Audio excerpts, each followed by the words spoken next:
So my name is Adrienne Bradley. I am a BCBA in Detroit, Michigan. And a few things about myself. I am the co-host for Shades of ABA, the podcast. I am the president of Black Applied Behavior Analysts Incorporated. And I'm just a really chill, kick-ass person. And I am Camille, better known mainly as Camille. I am a behavior analyst currently here in Hawaii. I'm actually from Detroit, Michigan, though. I'm trying to think. I don't really know about anything like special about me, but I'm pretty kick-ass, I think. You are. Thank you. Well, welcome, guys. Thanks for doing this. Thanks for coming to talk to us. What do you guys want to? Where do you think we should start? I know you sent us an outline, but yeah, I think I want to just start with, why are we talking about this topic, and why it's important. What we're going to be talking about today is just diversity and inclusion within the ABA field, and even without the ABA field, not within the ABA field, and how we can have appropriate conversations, even when there's different perspectives, and also just understanding where each of our experiences has put us within that and where we lie on that spectrum. The best topic I think we could ever be talking about right now, given everything that we're living.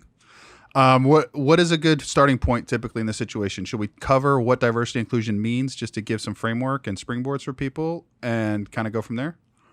Yeah. Okay. Yeah. Hit me. So for me, I'll go first. Diversity and inclusion for me isn't one singular thing. I think for me, and a lot of times we talk about diversity and inclusion in relations to like race, religion, and ethnicity and culture. But I want to remind everyone that although those are included, it also is gender, age, geographical location, perspective, and on top of race, religion, etc. And it's the hot topic right now, stemming from George Floyd, Breonna Taylor, Aubrey Daniels, things like that, and unfortunate situations that have happened in the Black community. But I think reminding ourselves that it's not just a race thing. Absolutely. It's like I feel like it's like this big, like multifaceted, almost kind of umbrella. And I know like for me, like I'm Black, obviously. I also am like a cisgender woman, and I'm also a lesbian. And so literally like my life is just like one walking intersectionality. And so, yeah, I think Adrienne's right that like we can't only make it about like race. And even if we do ignorantly make it all about race, it definitely can't just be like black and white. There's so many just different levels to this. And I think she did a good job kind of touching on those. I think you guys I think there's a very important highlight to what you're talking about, in that these kind of conversations, and actually I'm gonna kind of quote your own podcast here, in that like, it's uncomfortable for us to get down to these types of nitty gritty scenarios because you have to deep dive into who you are. You have to talk about the things that piss you off that you can't prove. Like you don't know why they piss you off. You don't know why they bother you. You don't know why you get offended by them. And that goes every which way of the spectrum. You have to confront them. And then you have to find some kind of resolution to move forward. Otherwise, we're not living in a civilized society anymore. We're not engaging in civilized discourse. Like that's not a productive way to live.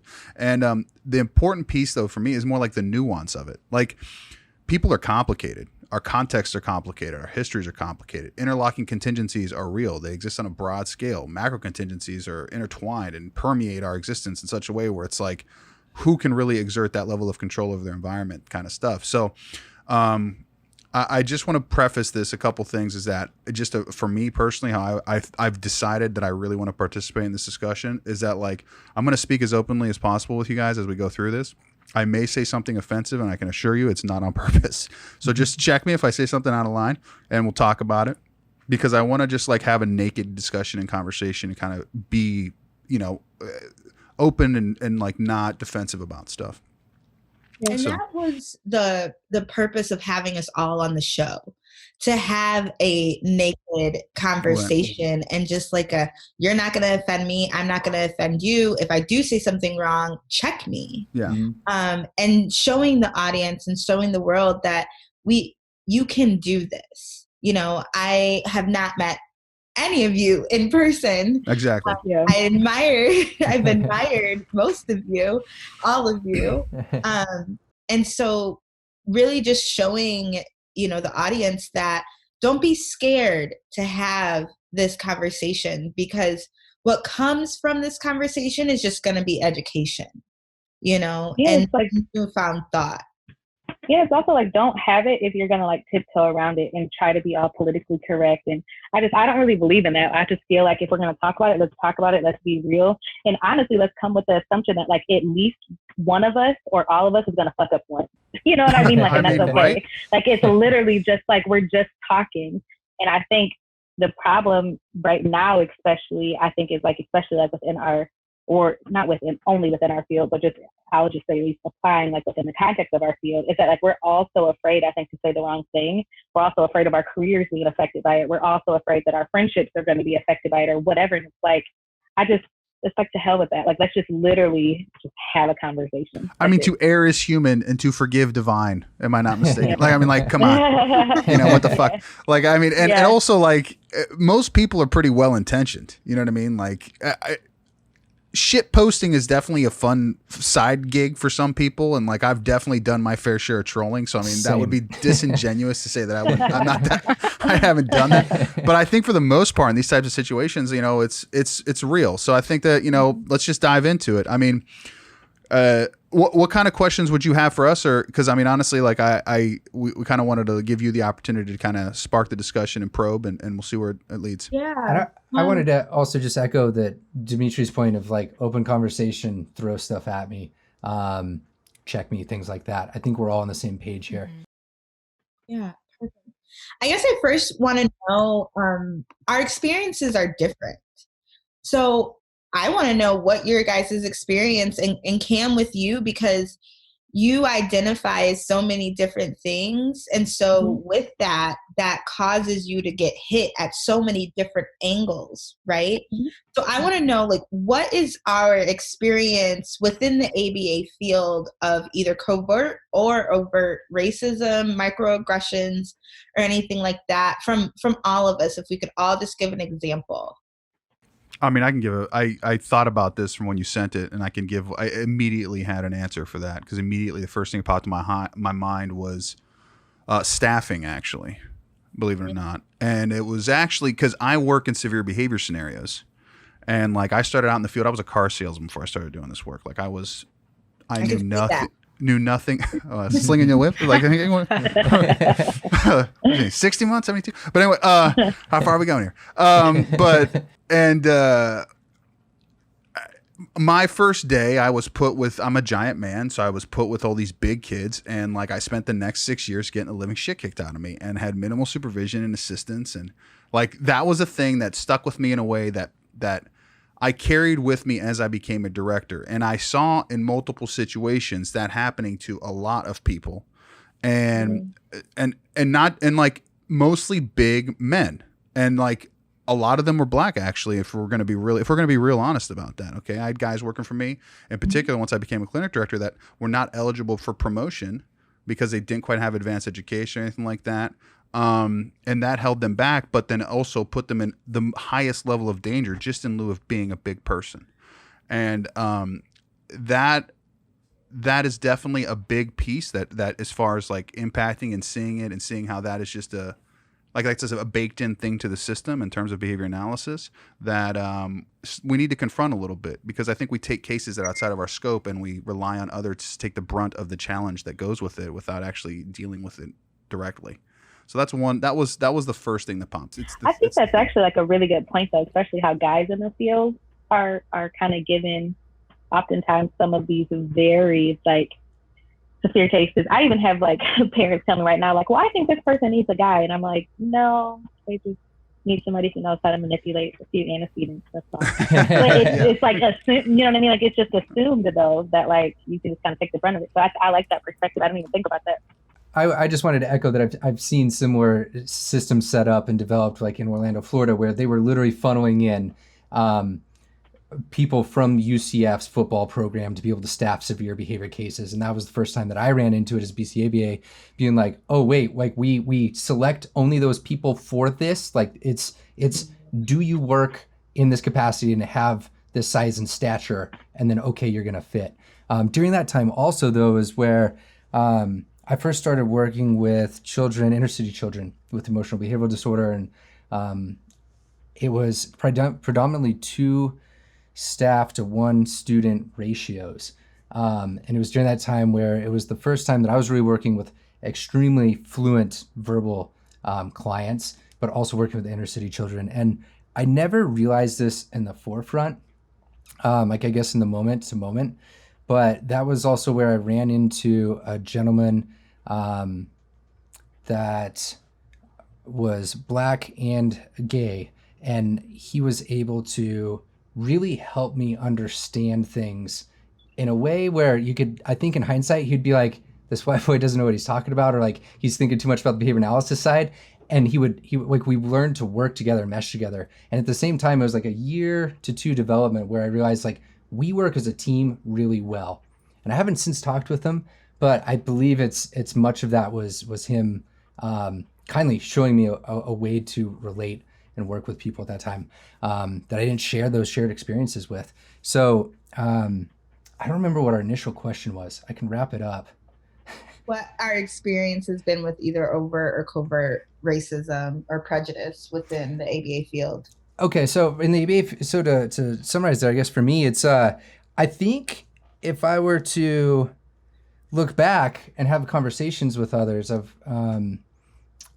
probably made a ton of mistakes that weren't pointed out to me that I wish were pointed out to me, but I should have been looking for them as well. So it's one of these things where I've been doing a lot of reflecting ever since listening to y'all's podcast episode, the first one, but also the most recent one that we talked about before we jumped on air that y'all put out, just on like, how have I behaved? And that specific person I haven't talked to in a while. And it's probably time to have a conversation, be like, hey, like, what was I messing up on here? But it was like, it was such a loving, caring, working relationship that we had, that I feel like that's part of the reason why I didn't necessarily reflect on it. Like, he was just so damn good at working with me. Yeah, I think for me that you touched on 2 points. Number one, I want to make sure I answer our original question. My first experience with prejudice or racism or microaggressions came pretty immediately, like within my first 3 days of exposure within the field. I was working in Detroit, where I live, and they had assigned me to a case, and that case was of Arabic descent. And it was a problem behavior case. So I'm like this brand new hot technician. I have no idea what I'm doing. And they don't know what they're doing either because he has recently developed these problem behaviors, right? And I remember asking, because his family, if anybody knows anything about Michigan and Dearborn, it's one of the most populated Arabic speaking or Middle Eastern descent locations outside of the Middle East. So you got to really know, your Arabic and understand that that city is all Arabic speaking. Like, if I walk in and speak English, they're going to like code switch because they're so used to like their first initial language is Arabic. So I asked, I was like, we're giving all these instructions in English. Why can't we try this in Arabic? And I remember my then soon to be supervisor was like, well, we're in America. So he's going to get taught in English. So we need to have him understand English and behave the same way in English. And I remember thinking something was wrong with that. And the mistake I made was not saying anything. So definitely my first experience. I think for me, like my first experience, like the 2 that kind of come off the bat is I've been asked, and I believe not my first ABA job, but when I moved down south, one of the places I interviewed at, they were super, super surprised. Like I had like a little phone interview, like setting it up, and obviously they saw my little like, I don't know, little like the 1 year resume or whatever.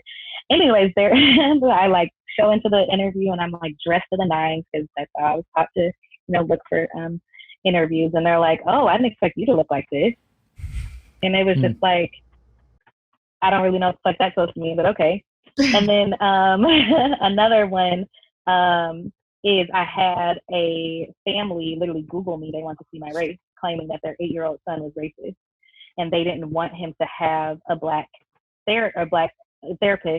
This is like before they were RBT. So they didn't want him to have a black therapist because they thought that like his racism, his 8-year-old racism was going to like hurt me.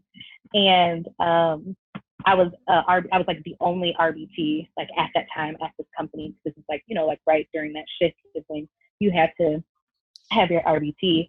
And I just remember being so put off, one, that like the job had given them like my last name for them to even look me up anyways. Yeah, that's because it's like how on earth would they do that? Yeah. But super number online. 2, that like they like projected this onto their 8-year-old, and I'm just like, this is insane. Yeah, it's pretty fucking crazy. How does an 8-year-old develop that kind of perspective? That's pretty. That's pretty. You know heavy. what I mean? Yeah. And like Adrienne, to your point though, like I've worked with kids with like that have been Indian, and I've heard literally like my supervisors like mock their accent, mock some of maybe like their like rituals or their practices. And I've literally said something, but then I look like I'm like tripping, like I'm making it about something. And so it almost makes like me look bad that I'm the black one saying something. And so I think for me, one of the hardest parts is like not knowing, kind of like Ryan, what you were saying, where you're like, I wish I probably should have been called out. And it's like that I never have known, I've never actually been reinforced or literally been told like, yo, like call me out if I'm actually doing like some really foul shit. Like instead I'm afraid that like my job is going to be in jeopardy or my reputation is going to be in jeopardy or what have you. So I think those are the ones that kind of come to mind first. Yeah, y'all talked a lot about that on the podcast episode that you put out there on just the day-to-day pressure of speaking up. And that's insane and should be recognized much more broadly, right? Like I don't have to call parents to say like I'm going to send an email to my boss about something that is just and should be without a question how we treat people unequivocally and worry about losing my position. It's absurd. Yeah. And I think another thing Camille said, you said that they were shocked to see who you were. Mm-hmm. I get that so much of like, you didn't sound black on the phone. What does sounding black mean? Because I enunciate my words, I say my S's, exactly what I don't have an accent, And then also the other thing that I've gotten, which is more so not necessarily racism, but like a little bit of microaggressions, is we come to work and like your work has like a style, right? And as a Black person in America and in the workforce in America, we are always taught that you have to look the part, dress the part, speak the part. And then you have to do that 10 times better than your white counterpart. Just to get the minimum, not even like to get just to get the minimum. Like literally just the minimum. Yeah. Just the minimum. So then I would come to work and I'm like, we are professionals. We need to dress as such. So H&M is my favorite store. They're cheap. You can go in there, get $5 and then, good. So I, when I first got my big girl BCBA job, I went and got new clothes because I was like, I'm no longer a technician. I need to, dress up a little bit. And people would always say, why are you so dressed up? Why are you always just so professional? You dress so professional, like dress down. And to the point where, I had a supervisor say, you can wear jeans. You make me look bad. And I was like, well, how about you step it the fuck up? That's more like the angle I would take on that one was like, step the fuck up and stop being a slob piece of shit. But right.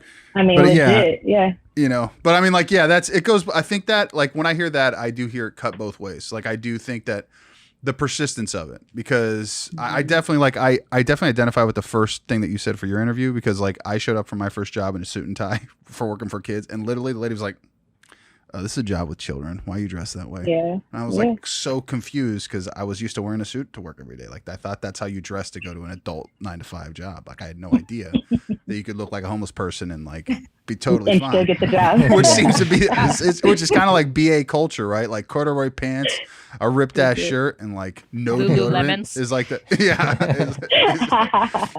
but yeah, that's yeah, man, that's it was rough. There's a lot of weird institutional shit that go on behind the scenes in some of those businesses too that people don't talk about, and the way that they act. Even now, sometimes I'm like, if I just say like my spouse, like because I am feminine presenting, there's this assumption that I'm referring to like a husband, and then even now I'm just like, well, do I correct them? Like, again, like, will that be the thing that they're like, I don't want a lesbian on my case? Like, I don't, like, will my job, if they do say that, like, will my job back me up? Like, it's just so many, I feel like there's just so much thought. Like, I find myself thinking so intentionally about all these things that I say, or like all these moves that I make, that I just don't believe, at least, and even from like conversations like with some of my white counterparts, that they simply don't have to think about. Have you had to sit in a room with actual like super egregious parents? Because like I've had a couple of parents who literally have swastikas on their forearms, like for real, and having to navigate that was difficult for me, because I want to be like get the fuck out. So what is that like from your perspective when you're sitting there? Like, do you just ask for a different, because you're just like, this is bullshit, I'm not doing this, or do you like plow through those feelings? I just plowed through. I mean, I was called the N-word for the first time in like literally like I was 7. Like, I literally saw my first Klansman in Howell, Michigan at Girl Scouts camp during that age. And so, I mean, now that I'm an adult, it is not something that I think it affects me more on like an emotional and a deeper level than I probably portray. But as far as like being professional and stuff like that, I mean, the reality is that I can't necessarily like do anything about it. And again, that kind of goes back to my thought process of like, if I react this way, I because of how society is set up, I'm going to be the one that looks bad. And so no, it's like I literally just have to grin and bear it. And I just have to pray that, you know, if somebody from my company is also there, that they kind of advocate for me in whatever way that I guess maybe I would need advocating for. But no, like for the most part, it's like I just have to do my job. Yeah. I think for me, I'm conflicted on that. In one breath, I don't feel as if I should have to put myself in a space where I am that uncomfortable, where I have a parent calling me the N-word, has a Confederate flag on the back of their car, you know, but then on the flip side of that, my like women empowerment side is like, no, show them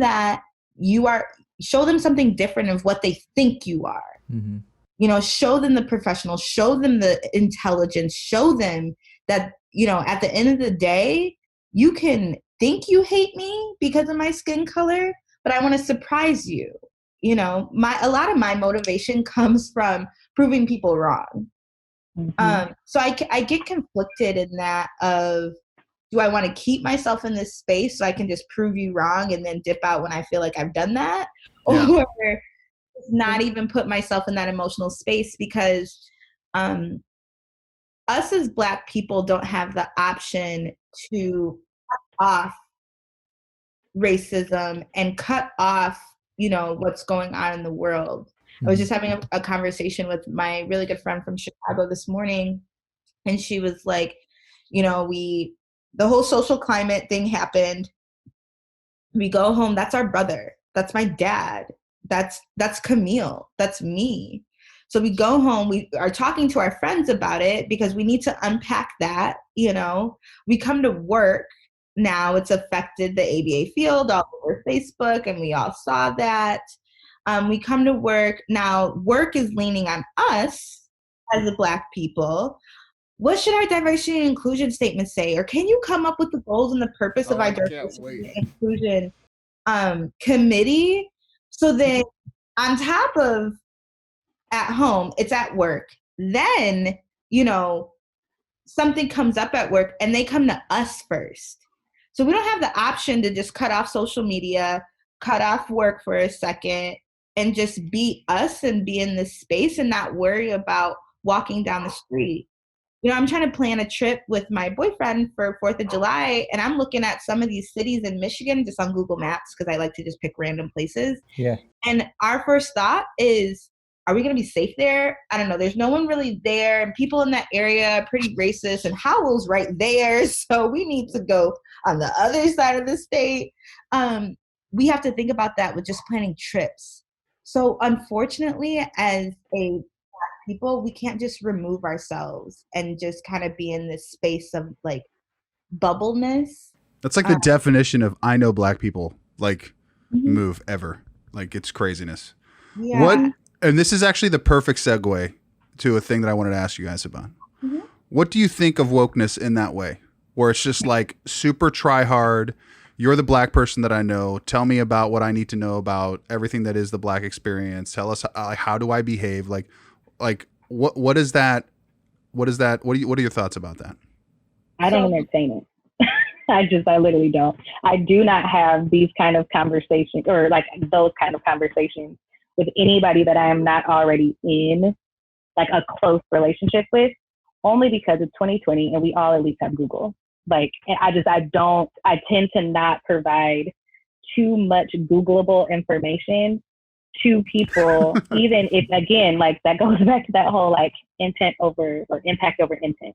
Like, I appreciate the fact that finally people are just now waking up 2 weeks ago to this. I really, really do. But like, my dad was born in 1955. He dealt with so much severe racism. My grandmother, not my great grandmother, but my grandmother literally saw her brother be lynched.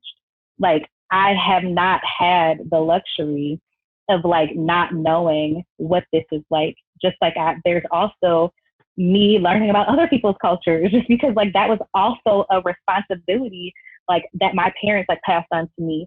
So yeah, as far as the whole like performative allyship, I'm not with it. I don't entertain it. In fact, what I do is recommend people who I will plug her right now. Her name is Dr. Victoria Ferris.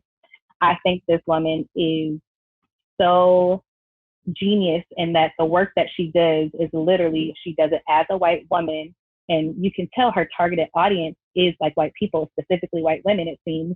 And her whole purpose is to disrupt racism. And she, I believe, does it from a very authentic place where she even knows that it's a privilege for her to have to be the one to like get through to white people to even try to do this. So yeah, like now, like the close friends that I do have that are white, like we will talk about things because I see and I have known for a very long time that they're like actively doing their own work.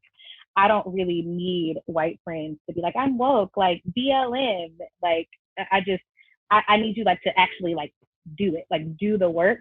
I don't need you to like come and protest with me like one time and like take selfies and stuff because you think this is cute. Like, this isn't fun. This isn't cute. This is like literally my life, and this is literally my brother's life, and you know, like Adrienne said, like her life. This is literally my spouse's life. This is deeper than like Facebook. And I do think right now, kind of to Adrienne's point, there's like this huge wave of like, let's all put out a PR like diversity thing, and I just, unfortunately, a lot of us in the Black community can see right through it. So I'm more interested in like what's to come. Like, do you spray in your eyes because you roll them so hard, or is it just like, you know what I mean? Like, legit. or I mean, because I mean, it is pretty like I mean, I heard everywhere. That. I swear to God, I heard. That's why I was like, Tiana was talking about. Like, I heard her say that on the podcast, and like, I mean, I know that we all know that we got a lot of shit recently, and that's fine. Yeah. Like, we said some, like whatever, but I mean, like, it was coming from a place to make fun of that exact thing, because like that level of wokeness and the way that it's presented across day-to-day stuff is exhausting. because it's disingenuous. It's not real. Like Yes. clicking shit on Facebook doesn't make you an activist. Like being an activist is getting up and doing some shit and like actually meeting people, actually writing something, actually, and when I say writing, I mean publicizing it in such a way as that it gets attention in order to change people's hearts and minds, not sharing a meme on the internet and like proclaiming how much you give a shit about everybody else and everybody around you, and that all of a sudden gives you that kind of self-righteous feeling. So like I resonated with that so much because that was the place that I'm coming. Like in my mind, when I make fun of that stuff, that's the place that I'm coming from, is pure cynicism. And I just wanted to, I knew that you were going to say, be honest about that. And I just thank you so much for like speaking that truth. Cause it's just like, I was just like, thank you for saying it. It's a lot. Adrienne, I'm sorry, you're going to say something. I cut you off. No, you're fine. And then I want to hear from Danielle. But I know, I feel bad. I'm very much enjoying being a listener. Because I live in a very small town, and I recognized very recently that I have been really privileged to be naive to a lot of these things until recently, to have had this bubble. And I remember when it was first popped, I was taking an undergraduate interpersonal psychology class with a Black teacher, and again in another really small town neighboring, and she spoke about her experience. I think she had moved from California to where I live, and she had said that even just walking downtown, like in this small town, I think like 5,000, 8,000 people live there, that people would cross the street as she was walking, and I just couldn't wrap my head around that. Like, I just hadn't been exposed to it, hadn't heard stories, and I just remember being so upset by it. And so that's always carried with me. And then I live in Canada, and I looked up all the police brutality rates up here after hearing about George Floyd, and looked up our numbers, and similar cases with the Black population, but also with the Aboriginal population. The population measures to the police brutality fatality measures were just so drastically different. Yeah. And I was just so upset that I didn't know that. Like, that I hadn't put that effort in to learn these things. And I have some friends who are in the RCMP or the police. And so we've been working really hard to have discussions together to figure out what we can do from that. I grew up in a really similar situation of a small town, about 2,000, 3,000 people, conservative, middle of the nowhere, Nevada. And while there wasn't like active forms of racism going on in the community, it was instilled that like this is the American way of life in this culture, right? And so it was just a lack of influence that took me moving, living near like the Orlando inner city and things like that, to start to understand like there's an entirely different world that I was not exposed to for the first quarter of my life. And I don't remember who mentioned it here that reminded me of it, but about a week ago, I was hiking with a friend, younger than me by, I don't know, 5 or so years, 25, 26. And never before have we talked about race in any sort of way, but we were talking about like, specifically how he's like, I don't know what to do right now on how to help. You know, like and there's some examples of like, he's not one that's on social media. He's right now he's been without a job for 4 months, extremely broke. He's like, I don't know how to give. Treats humans with respect, but like, it's one of those things where he's in a tough spot. And I was like, for me, it's been this, I think because of a learning history of not being around things, there's just a complete lack of influence, and the lack of that history and shared experiences. It starts to make more sense, but I've realized that it's only if I program it and I work towards it. Right. And it was a reflection point for me when chatting with him over some beers and talking about it, because it was like years ago, I didn't know anything what to do when I would see things like this and started, you know, engaging in some social media myself. This time around, I still don't know what to do. Like, I still don't know how to leverage things. And this is a perfect example of where like Camille reached out and said, would you be open, right, to opening up the platform? It's like, yes. But like, that's where for me, it's like, I don't know You know, and it clearly needs to be a more systemic approach, even though it was never, I think, planned with any malintent. It's just like it's not part of the systemic approach. So, anyhow, I want to give a quick thank you, Camille, for that too. Yeah. I think for me, I'm on a different end of the spectrum to going back to Dimitri's original question. Yes, please. I said that, I don't want people to ask me about it, like educate yourself first and then come to me. And then I recently had a coworker reach out to me because I said that on our company call. And she changed my perspective. She said, and it is a lot to sentiments of what you guys are saying of like, how am I supposed to, there's Google and there's the internet, and like that is a very valid first point of contact, right? Mm-hmm. But if I want to have a conversation and I want to understand your perspective and you tell me that I can't come to you and have a conversation to understand your perspective, that's not necessarily being open. And in one breath, she's right.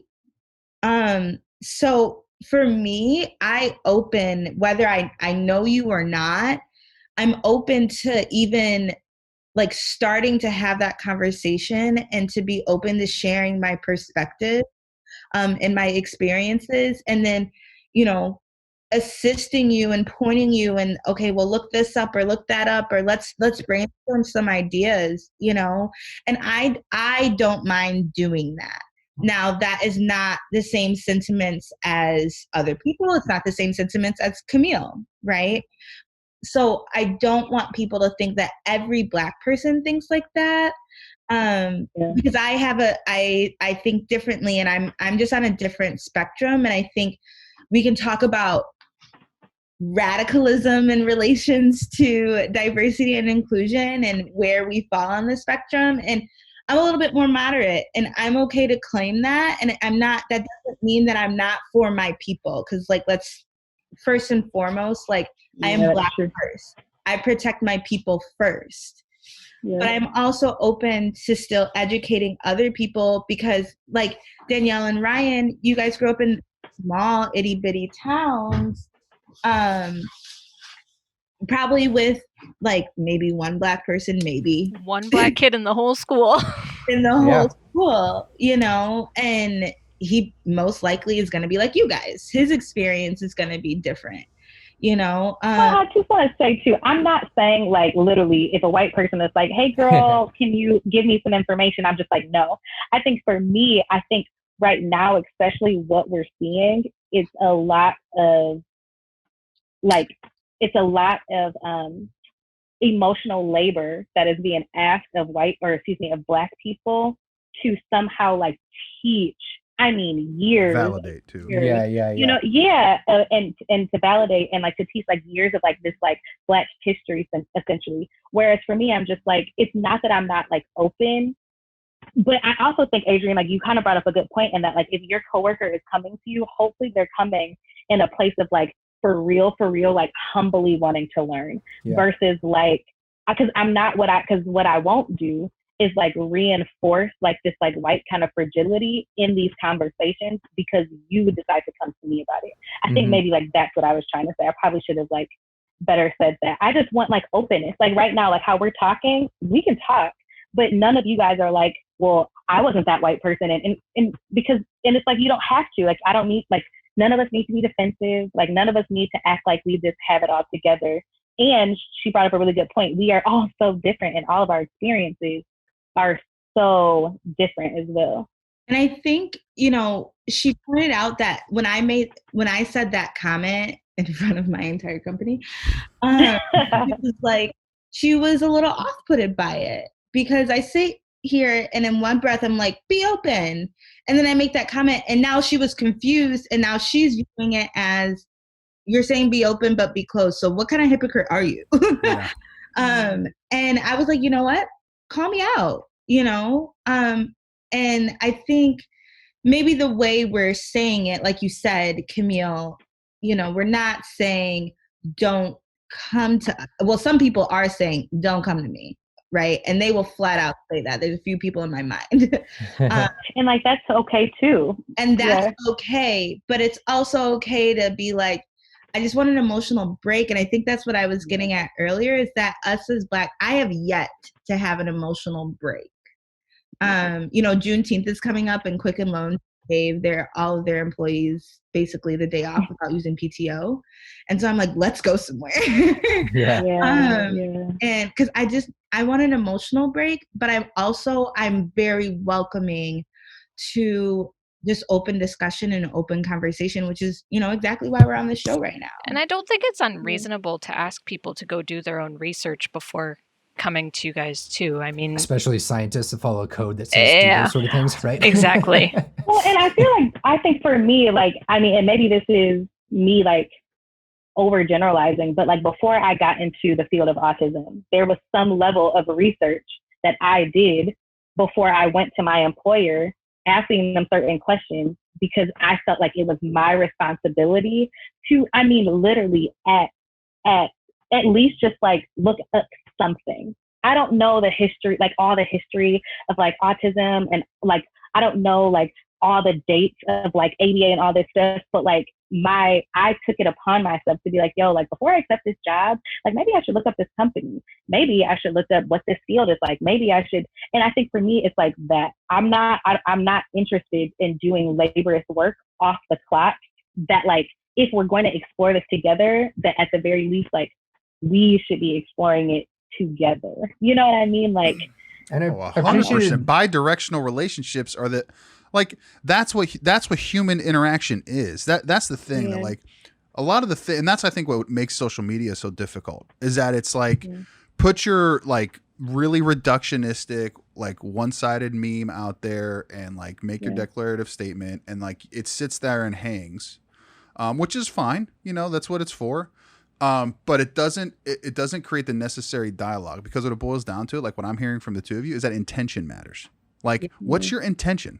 Are you well-intentioned, or are you just trying to cover your ass to not get exposed at some point for being a human piece of shit? Like, so I mean, like, those things are questions that go in people's minds, I'm sure, and cross your mind when you're thinking about it, because like, who is this person? What is their motivation? Why are they doing it? I mean, you're conducting a soft functional analysis on them right there in front of the spot, because like, you don't want to waste your time with someone who's like not being genuine and sincere about what they're looking to accomplish. You know what I mean? Through the conversation you want to have.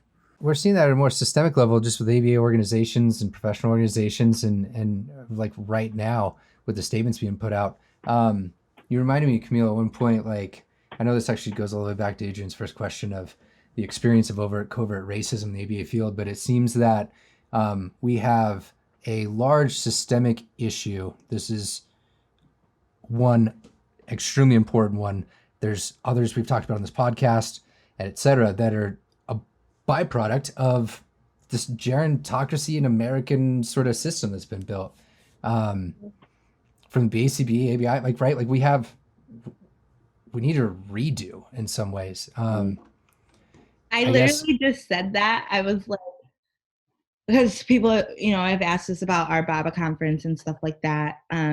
And they were like, wow, these ideas are just so out of the box. And I'm like, listen, what we have in place right now is not working. It's not working. So why don't we break the wheel? For those of you who watch Game of Thrones, you know, this was Daenerys. There you go. Tyrion in the castle. And she was like, I'm not going to recreate the wheel. I'm going to break the wheel. And that's the approach that I think we need to take. You know, I was talking to Sarah from Texaba yesterday. We had this really amazing 2-hour beautiful conversation. So Sarah's listening to this, like, still reminiscing about that conversation. But she was like, listen, if we don't see it, then create it. You know, and if we are seeing that we have these deep-rooted systemic issues, then then recreate something, you know, get that seat on the table to speak to the BACB, to speak to ABAI, right? ABAI has this diversity and inclusion statement, but let's just put it out there, you still back Dick Malat, who very publicly, engaged in some pretty prejudiced and racist behaviors in front of hundreds and hundreds of people. Right? So now you have a scholarship in his name. So is it, he gave a lot to the field? I don't care. He doesn't respect your certificates. He doesn't respect your families, your clients, because he very comfortably got up there and said what he said. So with that being said, recreate it and be intentional. Like Dimitri, you were saying, what are your intentions? And, we can put out these statements, and your statements is like this save face, right? But then you don't do anything after that, then your statement is BS. Sorry. If you don't practice, call a spade a spade. Yeah. If you don't practice that every day, and everything you think about in your business, this podcast, representation, everything, then you're not making a difference, and you're just as bad as the silence, period. That's what also I think has been such an interesting experience for me as far as like all of my identities, because we work in a field that, literally like reinforces, like even like my female identity, for example, there's organizations that are like just for us. Then we also work in a field that is super, super embracing, at least I think of like LGBTQIA practitioners. We all like introduce ourselves, our name, our pronouns, this, that, and the other, but it's something about my Blackness that our field somehow just like misses the mark on. And I think that for me is probably one of the most heartbreaking things about this whole thing, because like Adrienne said, we can't turn this off. And again, outside of everything that like she so beautifully stated about like how these last like few weeks have been for all of us, we've all been experiencing this for years. Like, you know what I mean? But if I literally like come to like an event and I have like my fiance, oh my God, like we're just so cute, and can we come to like the gay bar with you guys, and are you going to go to like that drag concert? And I'm just like, but these are the same people who will not come to like a Black Lives Matter protest. Or these are like the same people who will not do a special task analysis for their Black client who does not brush their hair the same way as their white client. These are the same people who literally will teach, certain like teach police officers, for example, as like community helpers, without the respect of actually including the fact that to this Black child, or to me, or to their family, or whoever, it may not be that simple. And I think that's what's so sad. I've seen so many people who, again, and kind of like going back to your intentions, like they are so maybe like well-intentioned, they're well-meaning, but because they may not be open to like hearing a different perspective, I don't care about their intentions, because at that point it's like I care about your impact, and your impact is being very, very harmful. The road to hell is paved with good intentions is basically. I have a question. I have a question. Okay. Yeah. And this is to the group. Why do you feel like people are so much easier able to back LGBTQIA issues and support them than support racial issues? Well, that's a difficult question. I don't think I've ever thought about it, honestly. Like, if I'm being totally honest with you, I haven't really thought about that. Until you just said that, I was like, you know what? Because I think that's why I always thought. That's why I always think of ABA as like so open-minded, because there's so many people from so many type of like sexual preferences, sexual orientation, like just identity realities. Mm-hmm. But there's not a lot of color diversity, so that's definitely 100% true. And so then like you're like, wow, that's interesting that for being that open-minded towards that thing, which actually in the broad sense of society, you kind of wonder like sometimes like how the level of acceptance there is pretty rough. You know what I mean? And think about it. So why not towards people of color? Like that doesn't make any sense. But I really think, this is my theory, and I could be wrong. And I literally was just talking to Casey and we got about this. Like I'm on the mend, or not the mend, I'm on the whatever of like trying to learn about relational frame theory. But I really think it all boils down to that. I think besides that, I think we as a people, like as minorities, we are literally taught to think very like collectively, right? So like Adrienne just said, like when like Trayvon Martin died, or was murdered rather, when Mike Brown was murdered, I literally was holding my infant nephew in my hand, and it just broke my heart because that is who I associated like that death with, right? But I think for white people in particular, I think you guys are taught to think very individually, where it's like, I'm going to go to school, like I'm going to get this job, like I am not like Ryan, like you're like, I'm not Danielle, I'm like nothing like Danielle, I'm also nothing like Dimitri, because like I'm just me. Whereas me and Adrienne, I think without us even knowing it, I think the way that like we were conditioned, like that is literally like my sister. You know what I'm saying? Like that is, I don't know. But and as far as like the whole gay thing though, I still don't understand that part. I haven't quite figured that out. But I do think that like I drive an extra 30 minutes and pay $40 for a haircut, and I'm a man, like just because the dude is a Greek. So I understand those frames of distinction of I am not. That was the first place that I thought of, is like when I see, I think there's a lot of in that white individualistic culture of also like that horrible person that does those sort of things is not me. Right? Which I think is where some of that silence comes from too. Is like, I don't associate in any sort of way with people that are doing horrible, atrocious fucking acts. And I look at them as just a horrible human being. There's a learning history there. There's et cetera that we can look at if we wanted to. But like, that's not me. So that frame of distinction, I think, is something that's really interesting there. So depersonalization. Yeah. Yeah. So the reason it breeds silence, I think, which is what I'm realizing there, right? It's like, oh, that's not me. Like, I don't do that shit. That's a different type of human that does that. Yeah, and the reason I bring this one up is because have you all seen about Starbucks? Oh yeah. Diversity statement, and then no black clothes. Forget black people. No black clothes. Now you can. They've gone back on it. Oh, do they flip? Oh, I haven't been up. And they're creating their own shirts. Their own Black Lives Matter shirts. So hold on, time out real quick. I'm sorry, I know you have a point, but this just sparks a question. I don't want to lose this. How do you feel about the corporate takeover of Revolution? I actually am. So I think about that all the time with Pride Month. Like I sometimes Pride Month. I get very like I feel like I'm about to like lose my lesbian card or something. I get very upset with how politicized Pride is now, where I'm just like, wait a second, like not everybody like people are literally like capitalizing on it. You know what I mean? Like, and Starbucks is actually a very good example of that. They are very, very open and inclusive, but like when those two black guys were like harassed a few years ago at their Starbucks, they didn't say anything. Like it's.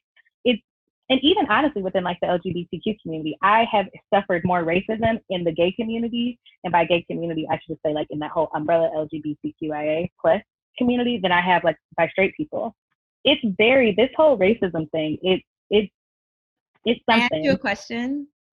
Are you about to talk about like appropriation?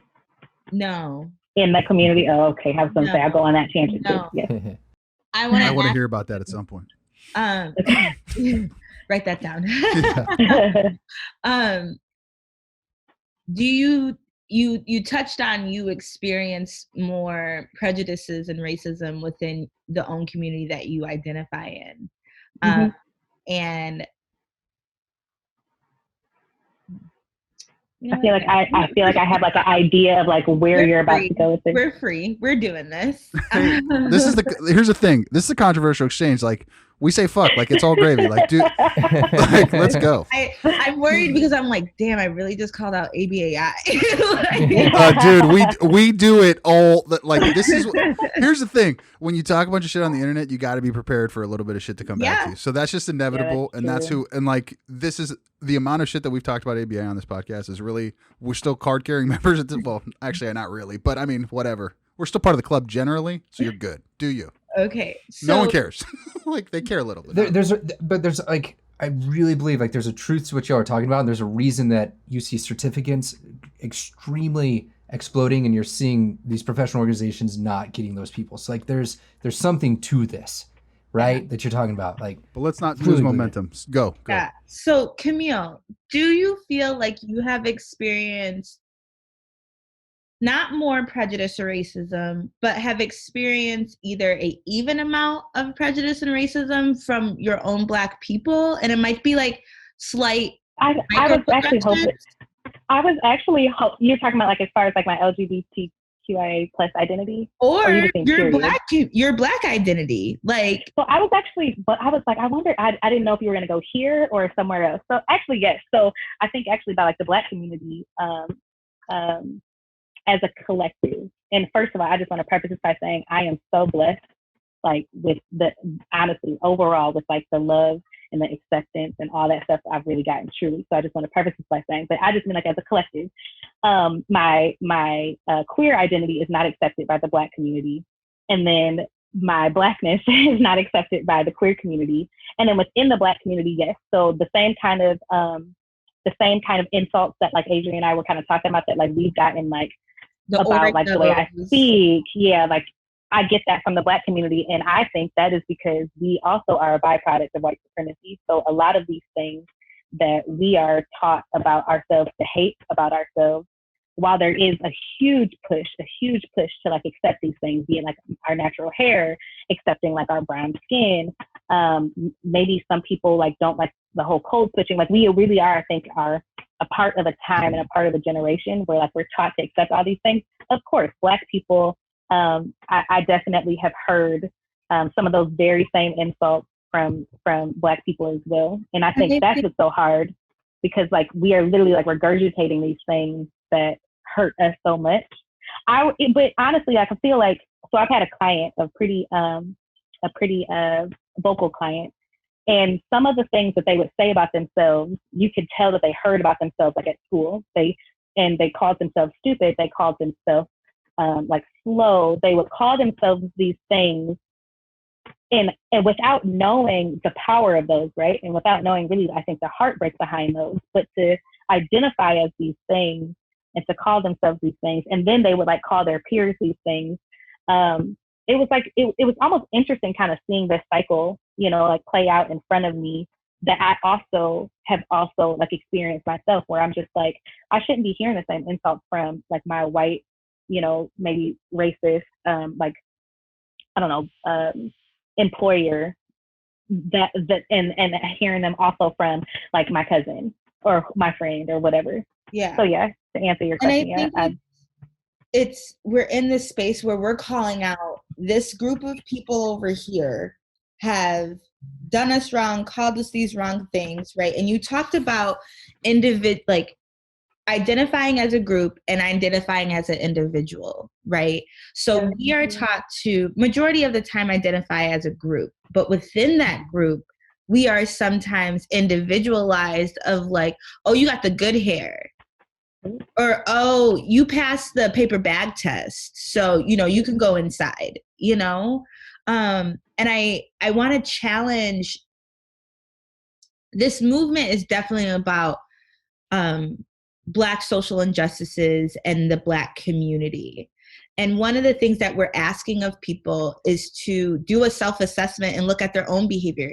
Like Danielle and Ryan and Dimitri, over the last couple of days or weeks, you guys have been doing some self-reflection and said, how have I contributed to, the systemic racism that's going on, or their lack thereof of diversity and inclusion and equity, either within the field or within your personal lives. But I don't want to forget that we also need to do self-reflections, because just like my coworker, and I had a really nice conversation with another individual who kind of got social media attacked, and I do want to talk about that. Oh yeah, let's do it. I can't wait. I've been hoping to. Yeah, we're gonna get there. And they have changed my perspective and have allowed me to recognize, like, you know what, bitch, you need to do some self-reflection too. You ain't all squeaky clean. whether that's with white people, my people, Arabic, Middle Eastern, whatever, Asian, whatever. Because we also have some things to improve on. Now, I'm not saying, let me be clear, this is not an all lives matter statement. Black lives matter, okay? And that's what this is about. Like, period. I mean, listen, I think it's, and this might be one of those times where Mike gets interpreted wrong, so I'm gonna just say it. I think one of the things that you can recognize the fact that there's a lot of work to be done across the board, okay, and also see that there's been injustice pretty widely distributed across a variety of groups. But I also think that part of it is just saying, listen, it was harder for black people. They get first in line. Like they're first on the list, and then we work down the rest of the list. I mean, I think you can say that and be consistent and congruent with the perspective. See, I don't know. I think indigenous people have had. I mean, yeah, absolutely. You're right. Indigenous people go first. I literally ask people, I'm just like, listen, like, so I had cancer, and the kind of cancer I had ovarian cancer. And as we know, breast cancer is like on the map. Like you hear about fucking Susan G everywhere, right? And so when I talk about ovarian cancer, I am very passionate about it. I am like very, very passionate about it. So with that being said, I can empathize with the whole like, but what about ovarian cancer? But the reality is, if I am literally arguing like, you know, that quite literally cancer just fucking sucks, right? Like nobody just like signs up and they're like, cool, like let me have it. Then it's okay to like put one, you know, like in the spotlight. And I think for me, it's just like, if all lives really matter, then like, why the fuck aren't you outraged? Like, why aren't you outraged that there are literally people who are being murdered, people period, like who are literally like just being murdered without there being an equal amount or equal like ratio of people who are actually being punished appropriately for murder. Like, what do you think of the contingencies? I'm sorry, I don't mean to interrupt you, but what do you think are the contingencies that have finally made the move? Because I mean, if we're going to be real about this, it does feel different this time, right? I mean, it feels a little different. Like there's something in the air, like there's a little bit of electricity that it doesn't feel like every other instance in time that it's happened. And there's a lot more people and a lot more diverse crowd. Like it's not just black people doing it. Like there's white people on the streets too. I mean, everybody's out there. There's a lot of people. What do you think is so different about this time?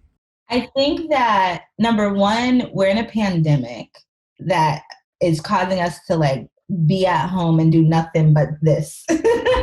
Scroll. You know, scrolling. So the outrage porn is there like nonstop. You know, but then also the difference between this video and other videos that are out there and other how the media portrays this George was in, like, you couldn't argue another side. There was no, oh, they tried it with his hypertension or whatever the fuck, right? You tried it, but like, no, right? You couldn't say, oh, he had drugs in his system, so he deserved to be murdered. Like, oh, you couldn't say he had a past, you know, he stole something from Target. Who hasn't stolen something from Target? Okay, raising my hand. All of you can raise your hand too. More like Sears or Circuit City, but I'm with you. Sellers. There you go. There you go. They're like, Target's not big enough, sis. You're basic. But you can't dispute this. It was clear as day. Yeah, I mean, if Sean Hannity is it's actually like it's like you slept through a wormhole and you're in alternate reality. Yeah, I also think too. But can I just push back a little bit? I mean, do you think that even as graphic as that was, is that enough to motivate so many people to get out there? Because I have a little bit of an additional narrative that I think is missing from that, and I think that the reality of the economic factors is part of the pandemic too. And the reality of all the other things that are going on is also, I think, starting to get people that have not been previously marginalized to start experiencing some of the discomfort that they never thought they'd anticipate in their life. Yes. So now, like, this is like, what does it look like when you have $1.5 trillion of student loan debt on people who didn't know what that was going to look like and are never going to really see the other side of middle class? What does it look like when properties values increase in such a way where even, you know, they're having to delay getting married, having children, starting their lives and meeting adulthood in its fully and achieving that dream that they were sold when they were little kids. And then meeting the utter disappointment of what that looks like and having those contingencies bear down. So, I mean, I want to believe that we live in a world that people are out there marching for that reason because they just felt the empathy. And of course it was an event that triggered that. But I think that when it boils down to it, the real reason they finally got up is because, like, okay, this is an injustice that is undeniable and it matters. And then now the setting events and the contingencies are in place to motivate the participation in such a way where I think you just can't remove the selfish component from human nature out of it. I just think self-motivated it's just real. Like it's there. Well, one of the questions I keep on bringing it to people is, I feel like one of the pushbacks right now, or has always been, it's like, well, what about like the good cops? Not all cops are bad and this, that, and the other. And so for me, I'm just like, okay, well, when I think about goodness, I think about when I was taught about being good. It was literally as a kid. You have fucking superheroes, you have fairy tales, and a part of their goodness is solving or policing badness. That's not a word, but bad behavior. Yeah. So for me, one of the things that I have been really, really curious about is how good are you if you're a bystander to badness? And I think the one of the most interesting things is that when people, I think, when all of us, I think we do it when we're like, well, I'm not like them. Like, and it's like, but are we not like them? Like, or are we like somehow good because like we're just not the ones like doing like the murdering? Or are we like somehow good because like we're like not the ones who are like, calling the cops on like innocent Black people for like telling us to put our dog on a leash? Like what is it about us? Or what is it about like in any field? I mean, because literally like a part of our ethical code is to call each other out if we see other analysts and RBTs like not being good or like ethical. And I would believe, and I don't know, correct me if I'm wrong, that other professions such as the police would also kind of have those kind of contingencies. And so for me, it's like, I think what makes me sad is that there obviously are like some social kind of contingencies in place where police, as a police officer, I imagine like policing a police officer is hard due to like some of like the pushback that you will get. They don't call this whole thing like the good old boys club like for nothing, Mm-hmm. But one of the things that I have really felt so good about seeing is seeing so many people like not go or entertain this narrative of like, what about the good cops? Because it's like, okay, well, if they are good, like, why aren't they out here with us? Or why aren't they like going to their supervisors? Like, yo, like, what are we doing about this? Why aren't we kind of like doing something about it? And I do understand, again, like there are definitely contingencies in place that would maintain. I mean, silence is not a behavior, but I mean, taking my BCBA hat off, like there are contingencies in place to like maintain silence and like complacency. But I think right now, like we're at a point where collectively so many people are like, this is really fucked up. Like, this is very scary. This is really, really messed up. And like, we've got to do something about it. And I'm so, I hate to live in a time where it took so long, but I'm so proud to live in a time where like it seems like as a collective are like, yo, no, fuck that. Like, yeah, like we are going out there. Yeah. I mean, a couple things.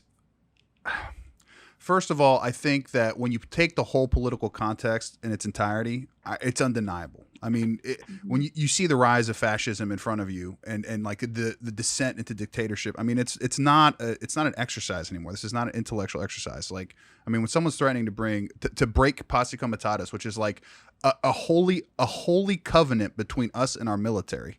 And like, even if it's not a serious thing, because he's not a serious person, like just the threat of it in and of itself violates a norm that's so fucking egregious. Like, it should shove shivers down your spine. Like that's how, like it's a fucking movie. It's so crazy, like out there. And then you see all the other things that compound with that. To the thing about the police officer standing by, because I saw your post on goodness, and like I love evaluating those type of meta ethical things where you talk about the nature of the good and that kind of thing. And I go back to I think it made me think of Immanuel Kant. And it's like, what is the universal axiom that we should live in? What is our categorical imperative, right? And part of the capitalist system that we live in and the way that it's structured is that it's commodified humans.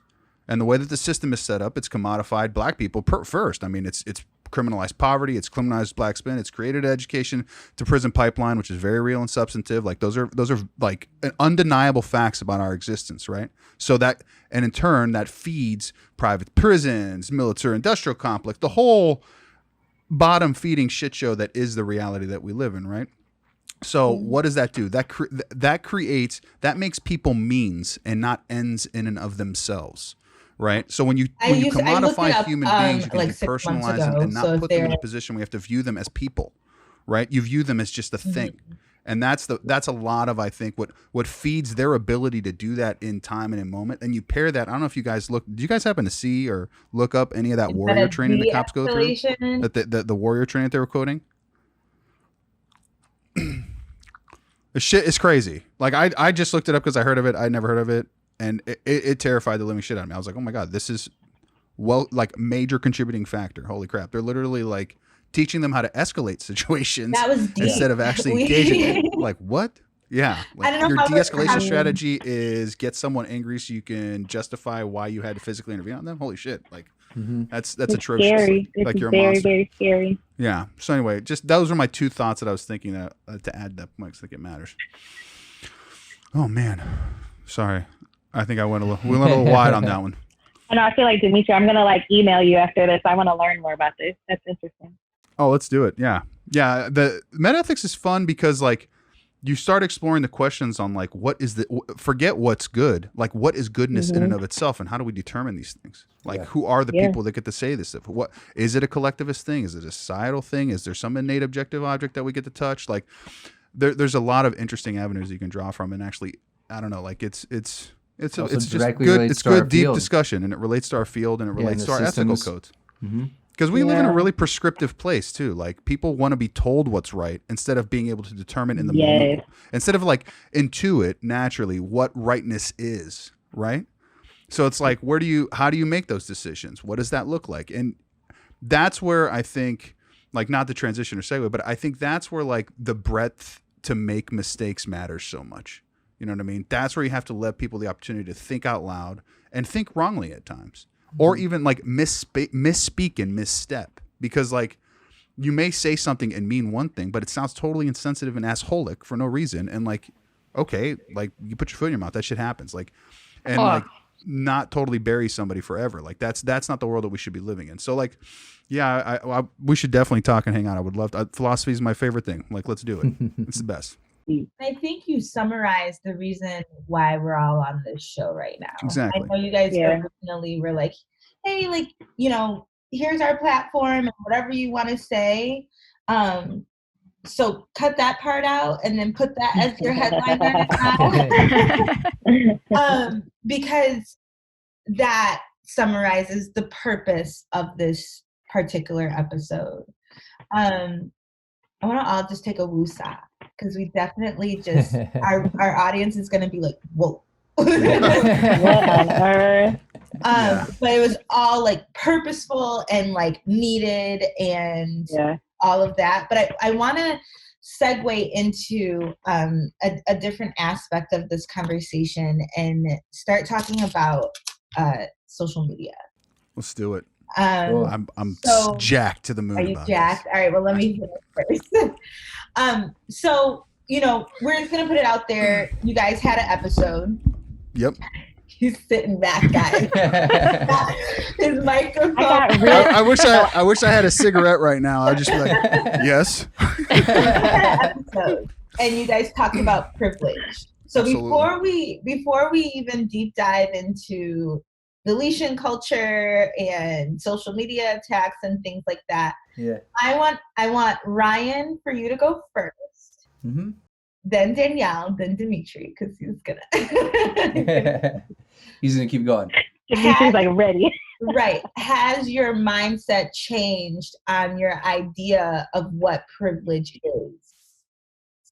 Yeah, it's one of those things where, for me, a term like that is like a byproduct of my history, my upbringing, and I think what's shifted most recently is it's more of a responsibility to try to track and understand and make up for those, if that makes sense. So, for example, if I could describe like the whole idea of creating video and chasing this idea of the daily BA was like, what is the opportunity that I have in front of me to share something about behavior analysis today? But that's not like good enough to be able to really push a culture and a field forward about behavior analysis, because it's not selecting for things in particular, which would be highlighting just as many people that are in different situations as people that are in, situation A, B, C over here, right? So, for example, like purely, like one of the things I realized quite early on was I can only say so much. If I start interviewing others, there's a lot more there, and it was a good move. But it's also like if I'm purely pulling those from a certain sample or a certain place, like how good is it really doing? And so I would say yes. I hope it continues to. One thing I've shared on this podcast too is like finding myself reflecting back and being like, you weren't growing during this period is something that I really am uncomfortable with, or not happy with, I guess, about myself, if that makes sense. And so that's what I've been thinking about, and how I feel is like, you can do better. And it's now how do you live that out day to day? Does that make sense? Or is there follow-up questions for clarification? No, absolutely. Like, I think what people are asking for is in that acknowledgement of a mistake, and I talked about it on my podcast. I make mistakes, and I'm a BCBA of color. Like, I identify as a minority. So I think just the acknowledgement of a mistake, or of like you weren't growing during that time, or whatever the case may be, is the first step. Yeah, and that's not like it's about me, but like that's, I guess, like a value of mine is like, are you like really pursuing what the idea of this field was, right? Mm-hmm. Which is purely inclusive. It's about humans, right? And so like that's where things like that juxtapose and they don't work. So yeah. Nice. Danielle?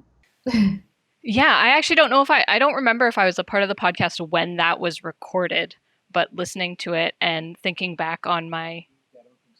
You were definitely not. But thinking just thinking about the experience in general, I'm not sure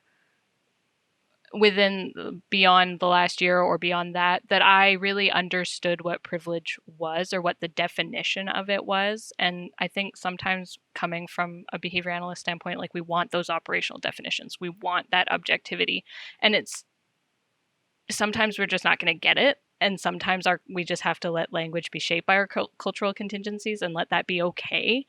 And learning that I had more privilege than I recognized I had, and what privilege really was and how subtle it could be, was huge for me. Like, that I could go until being 19 and not realizing really how prevalent racism was in my community was something I didn't realize was a privilege. And so I feel grateful now that I've kind of been able to open up to realizing that, but also very sad that I wasn't able to recognize it sooner. You don't recognize what you don't know. Mm-hmm. It's that bubble. That's it, yeah. That bubble we were talking about earlier. There are things that I have recognized that I'm privileged in, and I have to reflect on that once I get into a space of like realizing other people don't have this privilege. Well, I think that's part of my shtick in the past that I'm still thinking about now, is like, I sometimes get a little bit defensive on like the 10 hours a day I spend in here 6 days a week for 3 years editing videos. Like, that's the side where it's like there's a lot of work that goes into it. So for me, it's as much of a, I didn't know what the hell, right? And I need to learn and I need to figure out how to do this, but it's also lack of communication, lack of like thought about the process, right? And learning how to speak in ways that kind of like acknowledge the full picture, I guess, rather than shorten it down. What about you, Dimitri? I thought about this a lot. I have mixed emotions on it, honestly, if I'm going to be totally straight with you. And it's not because I don't recognize systemic issues. I mean, that is a fact. I think we live in a system and work in a system that privileges whiteness over blackness. That's a fact. I mean, anyone who would deny that fact has been drinking or been hit on the head. Like, that's just real, like, period. And especially given the history of the country and the way that is, and actually the history of the world, honestly. I mean, colonialism is that, right? It's the exploitation of people of different colored skins, etc. But then I put my analytic hat on and I start doing contingency analysis, right? And I start thinking about, okay, how do I conduct this level of analysis in such a way for me to understand and to put it through the lens that makes me feel comfortable and that, like, I want to declare this as my position and not feel like it's just an emotional response, you know? And I think, okay, if I take a molar view and a molar perspective, and I think about the macro contingencies and meta contingencies that feed into all this stuff and the interlocking contingencies and stuff, we derive the inevitable conclusion that privilege is inevitable. It's fait accompli, like it's baked into the cake. So yes. But then I look to apply the same logic on the individual ontogenic level. So I look at like human beings in operant conditioning scenarios in their own lifetimes. And then you say, okay, is that a privilege? Like, are they privileged necessarily inherently? And it's like, yes, they're privileged by the system. So then the conclusion that I draw and I come to is that you can be privileged by the system, but not necessarily have lived a life of privilege. And I think that, so like, that is where I reconcile the ideas and the concepts. And I think that's where it's the most fair position, because one of the just general draws and what I was trying to make fun of in that episode, because I was just making fun of Ryan for just the two of us having a conversation and him just like being excited about doing something he's wanted to do for such a long time and feeling the need to justify himself and preface himself, not because I put that pressure on him, because he's afraid with some Joe Schmo, whoever person's going to talk shit on social media and just immediately say the only reason you've achieved anything is because you're privileged. And I was kind of playing with him and being playful and ridiculous.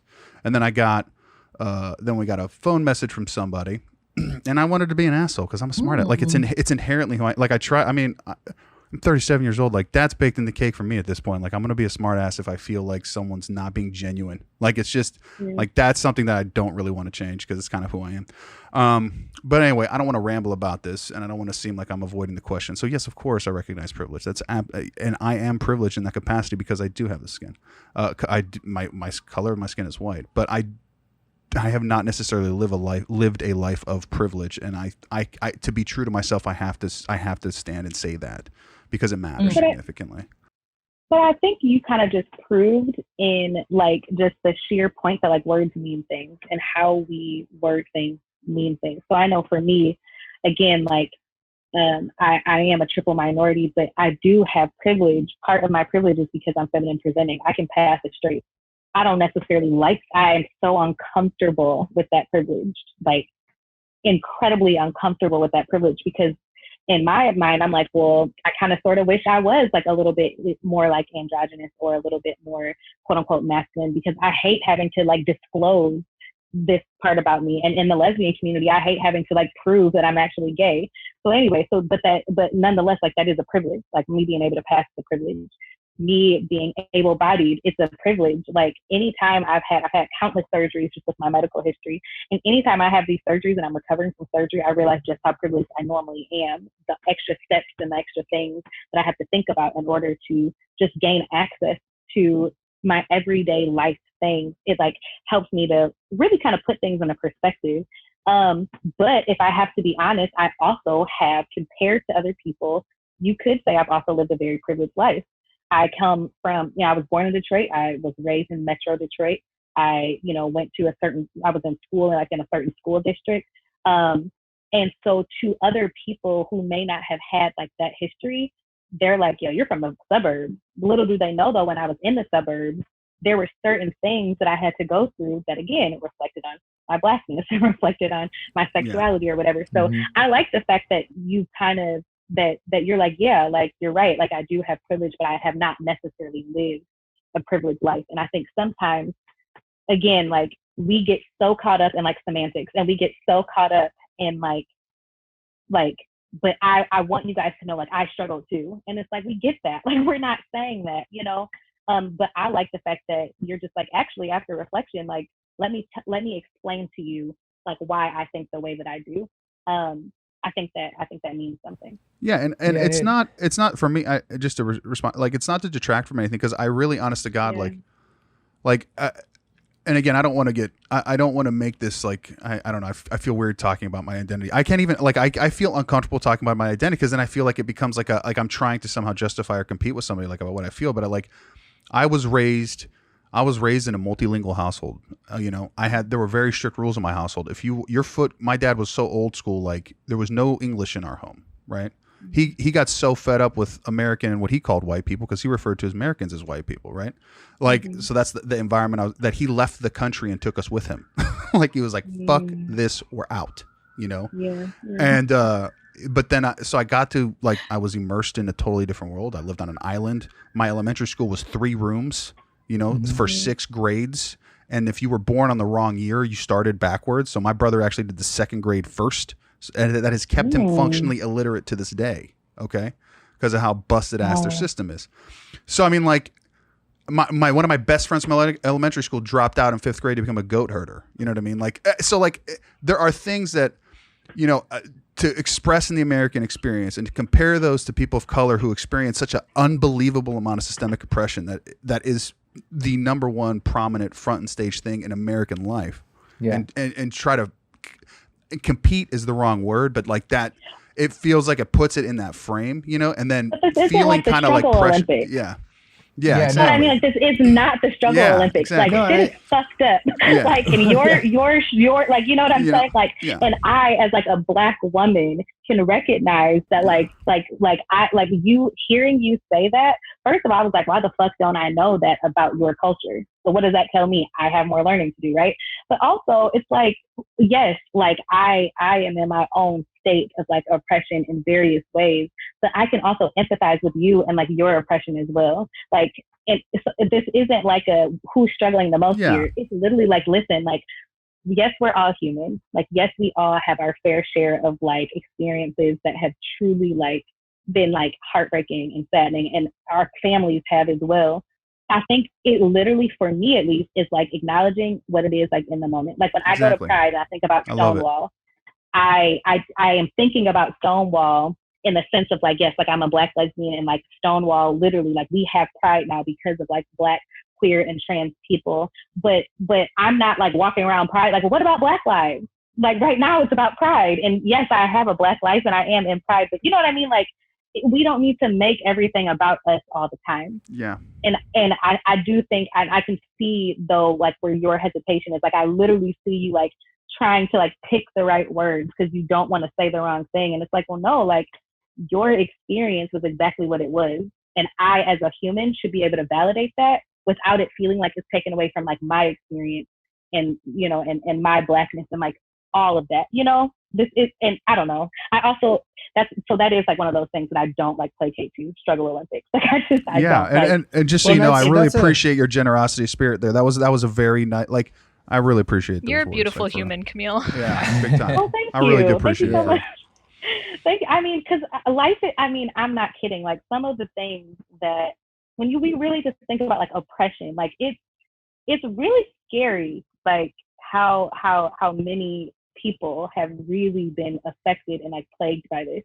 So Adrienne, I appreciate you bringing up that question because it's like, I mean, literally anybody who probably has either heard that we were going to be on this show, I think that like their question is, well, are you guys going to ask about that episode? And it's like, I mean, sure. Like, and it's like, why should we be afraid to? It's like, we're just like she said, like, we're just talking. Like, that's it. Mm-hmm. Yeah.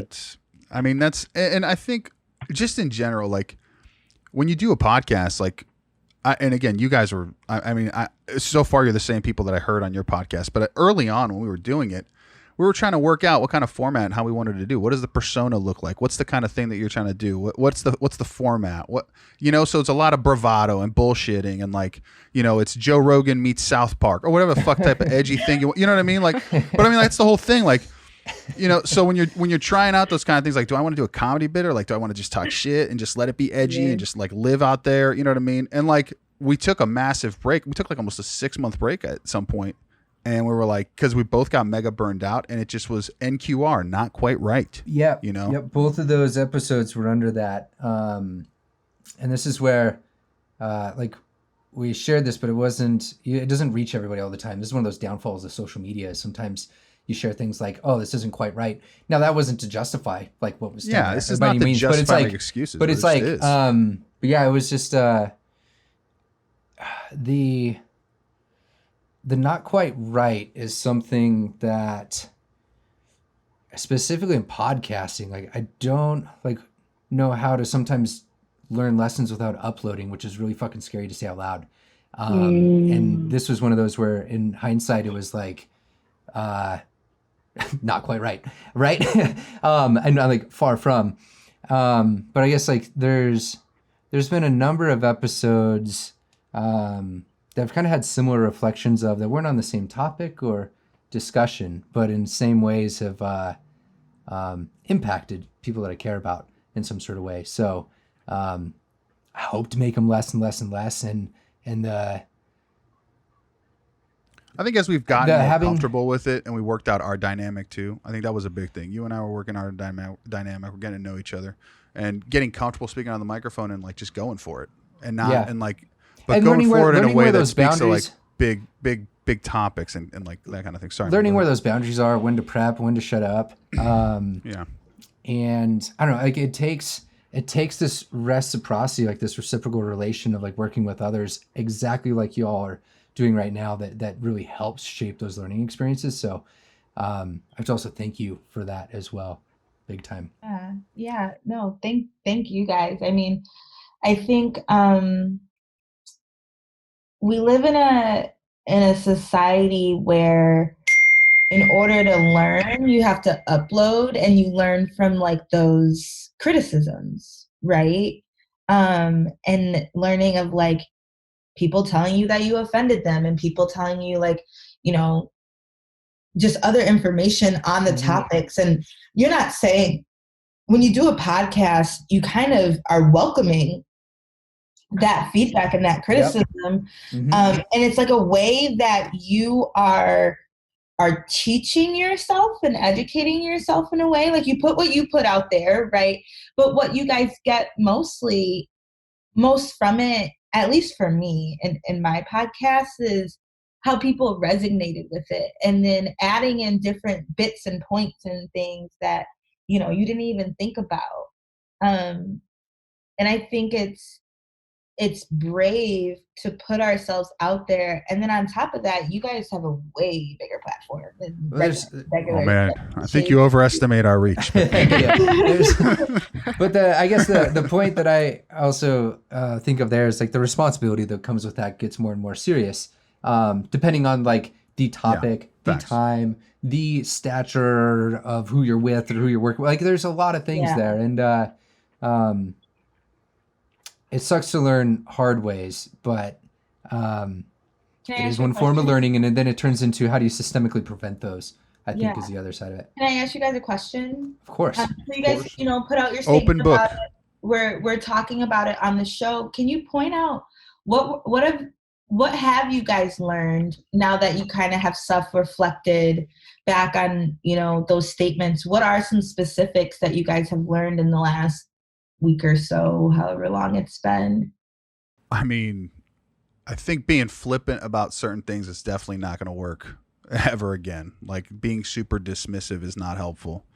And that is an inherent thing that I do a lot. So that's definitely something I need to work on, especially in the podcast format. If the goal, and honestly, just being careful about what you mean what you say. Don't just say shit. I mean, that's the big thing. You know what I mean? Like, because in the whole context of the statement, I would have it was not intent. Like it really in my head, it never even crossed my mind in that moment that this was like that this could potentially be related to such a real visceral thing that was happening. I was in my mind just some douchebag talking shit on the internet where like 6 people were going to hear it and no one gives a shit. Like, so, and it's interesting to see how influence can grow and affect, and then how you need to like think about your responsibility towards that and making sure that people are properly educated, and also people are properly educated on what you believe and who you are because you influence them. So I think that's definitely been a learning curve that's been happening significantly for me personally, at least. I don't know about you guys. I don't know. No, it's similar in the sense of like that's not reflective of who I want to be or who I want to be known as, right? And like what I want to be sharing and purporting out there. So it's it was not because of, I'm trying to think back. I believe it was because of the first time we uploaded that, we had one generous soul, I will not name, I'll share with y'all afterwards though, that, was really nice and given a phone call and said, hey, let's chat about this. And it led to also, like I was saying earlier, like that reflection of, I've got to program these things in a little bit more, on getting other perspectives. I remember that was something that you all talked about on the Shades of ABA episode, of this understanding versus empathizing. And if I can't understand, then I need to at least start to plan sometimes to be empathizing with things. And so I think that for me is one of the biggest takeaways that this kind of culminated and galvanized, right? Of those things need to be constantly on the forefront of, like, for example, every month when I plan out what I'm going to do, what I'm working on, things like that, like, how are you making sure that you're setting up contingencies to where you don't make that mistake again, because you're proactively learning about those perspectives. And that's, it also just makes you look like a person that you're not. Like, just from the posting alone, like and like, I'm going to say this because I don't like the particular people involved. Like I'm familiar with them, like in person. So like, I know that, like, part of me kind of was never resistant actually to doing the statement or anything like that, or taking it down. I was never resistant to that idea because I was already sensitive to the fact that we were living in a reality that needed to have that intervention. Like, that was a necessary move. What I was resistant on is engaging and responding to it, because I felt like they were nefarious intentions. Like, that was not an action, an attempt to create a just scenario. That was an action specifically to incite an internet mob to talk shit.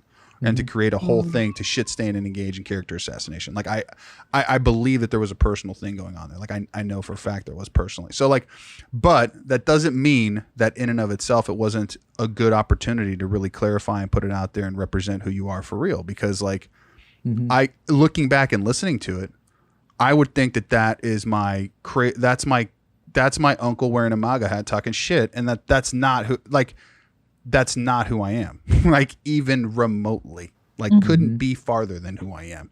So like, if I'm going to make statements, I need to make sure that when the statements are heard, people can interpret them in such a way that they actually represent what I think and what I believe. And that's a value that I thought that I was living by, and I wasn't, because that was an inauthentic move. So that's the thing that I think really sticks out across this process, and actually was a big reason why we tried to self-correct early on. This was just a thing that got buried in the past, and no one ever really thought about, because it was just like, ancient history at that time, even though obviously it's not. Yeah. So I think, Ryan, you said someone called you after you posted that episode, right? So you guys recently deleted it, and I'm asking this for audience sake of, well, why didn't you delete it then? And why delete it now, if we're in a culture of like acknowledging mistakes, acknowledging that, but then also I get what Demetria is saying of like, attacks to someone's character is deep, and those personal attacks. So I guess I would like to know if you knew that this was something that was not quite right, then why not delete it then? And why delete it now? So getting that phone call was, I don't know, I could go back and track this exactly and find it, but it was, I believe, a couple weeks after we had uploaded. So it's one of those things where the podcast typically, these are things that I think of at least and poke holes in it, but the podcast typically is you upload in the first week, there's most of your listens, everything kind of dies out there. So when I got that phone call, it's like, well, we messed up from this perspective. There was other feedback that came in that was either neutral or like, good episode, right? And so for me, it's watching other creators. I think I've learned more in the last year or two through a number of different people that I watch on, like, it's the comments. How do they say it? So one gentleman says like, it's the comments that might be right? Those hard comments that you read that might be like some sort of coming from like a really different perspective, but a right place that you need to pay attention to. And so it wasn't that, and I also came off the phone call feeling like it was a different perspective, and it wasn't that we shared different perspectives and we understood each other's perspectives. And there wasn't like a request to take it down or anything like that. So naive of me, maybe, not to think about that more, and it makes more sense now. At some point when I was uploading another episode and organizing some things just on the back end of Anchor, I was just like, this one wasn't great. And turned one of them off probably 8 weeks ago. And it was the response to the original one. And so when we were catching some flack in there, it's just like, this is clearly not, there's the character sides and things like that, but there's also like, this is not a productive in any sort of way.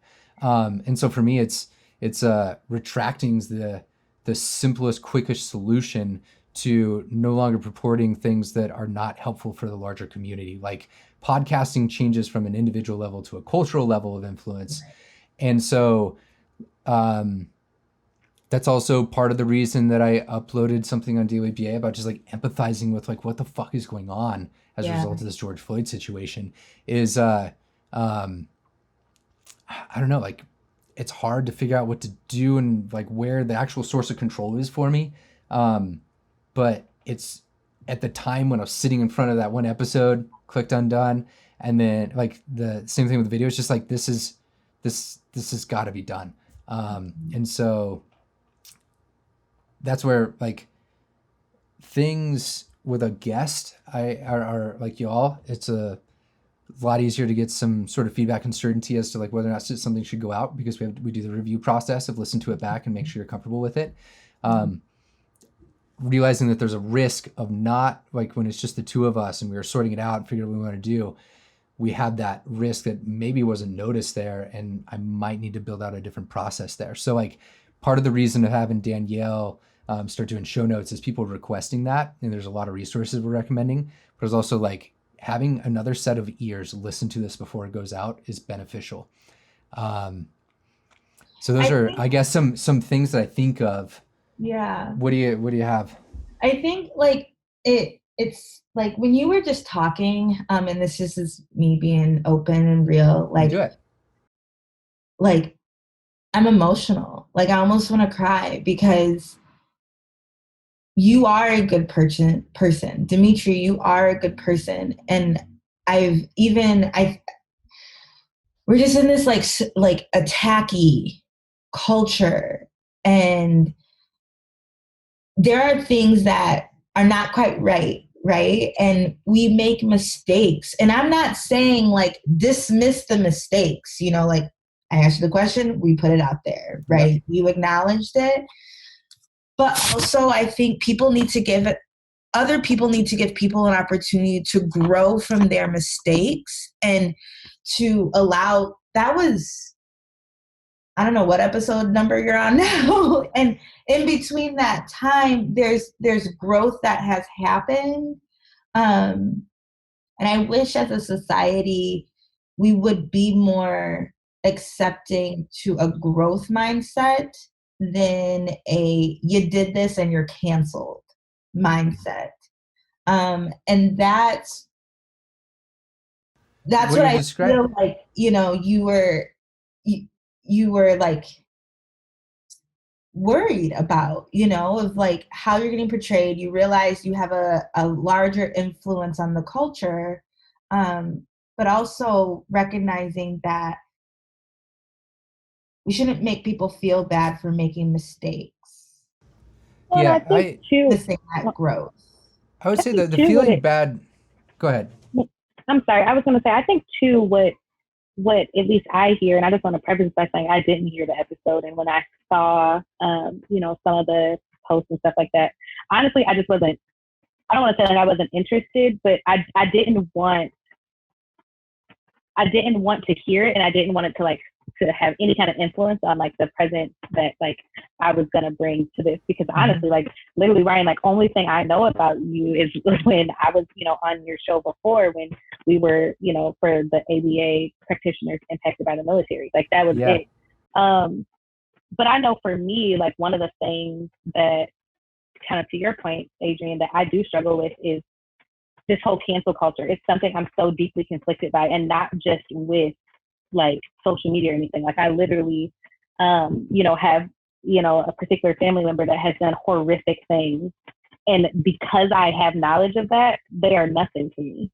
Like literally, like, and I just, it doesn't faze me at all. But honestly, aside from that, I'm just such a deeply sensitive person. I'm very rarely like that. And one of the things that I think one of the, I guess like discriminating factors for me in between like just canceling somebody versus allowing them to grow and to kind of learn from it and express their growth and me also like receive it is, number one, is whatever this incident is, it's like we've talked about it before. It's like before whatever this like act, not act, and I just mean like behavior, like whatever like the behavior is, like we've talked about it before. And there was like literally like no regard. And then I'm like, okay, well, I feel like in this point, it's almost like intentional, or maybe not necessarily intentional, but it was just thoughtless. And for me, it's like, it's so hurtful to not be thoughtful, when it comes to certain things. But I also think besides that, I think you guys, looking back on it, I wonder if you kind of did. So it's almost, I saw everything on internet and it was just almost funny because it was like, you guys literally like put all these people like on extinction, some of my friends on extinction. And it was almost like everybody was having like this extinction burst. So it's like, no, like in real life though, like I want to know like why this decision was made.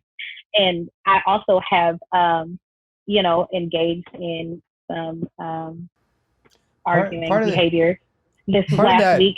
And that person didn't put me on extinction. And I have to be honest, what they ended up coming out with was even worse than like what their original. Can I just say one thing? I'd like to, and why we would engage in extinction and not engage on that. Honestly, because like it's not a fair forum. It's not a fair fight. You're inviting a pylon effect, and you're inviting extra missteps in the attempt to justify yourself. Because honestly, when someone's saying that, they're saying you're a piece of shit. Prove to me you're not a piece of shit. Well, how do you prove a negative? Like it's a scientific fact that you can't prove a negative. So then all you do is start coming up with excuses and you start putting out all this other stuff. And like it creates the conditions that just create more suspicion, more like questioning of someone's motives. Yeah. And like in it, like it spotlights the whole thing in a way where, or we can sit down across from another human being and have a conversation about it. And people can hear our tone of voice, our body language, our movements, how we're actually reacting to the question, the level of insecurity we're bringing to it, how defensive are you, like actual context that matters as behavior people, rather than just like throwing fucking memes at somebody on the internet. But do you think if like any of the people that asked you guys about this, if they were to have been like the ones like emailing you guys like, hey, like I really want to come, like I either want to have a conversation or I want to come on your platform and like I want to talk about this, would you guys have absolutely given them that opportunity? 110%? And not only that, I actually invited one of those people. I actually invited them personally previously before all this stuff even happened. Actually, to be honest with you, and I actually invited one of those people onto our podcast before all this stuff happened. And they and with all due respect, and I respect their decision, they rebuffed us because we're horrible people. So like, that's their choice, that's their decision. Like, there gets to a point where like self-protection matters. Like, I don't know. Well, that's what like, I was going to get at. Is like part of that extinction thing is also a little bit more context of. I'll try to share a little bit, but not too much. Is there's a couple people that engage in the posts, whether liking, sharing. And things like that support the work that I do online. And there's this social contract at the part of stepping up that I realize that I need to have the most responsibility in, which is also like sometimes we're going to disagree, and like I have open, like feedback is open, and that's what's going to make me better. And so that seems to me like a couple of them even like we have personal phone numbers. We've collaborated and worked together a number of times. So it's like, a phone call. When you first listened to this, if you really did listen to it 8 months ago, would have been really nice. Or like when I've interacted with you, would have been really nice to hear this. But also like there's a learning history there. There's a reason not and whatnot. And that's part of the lesson that I'm learning here, and still take responsibility for that.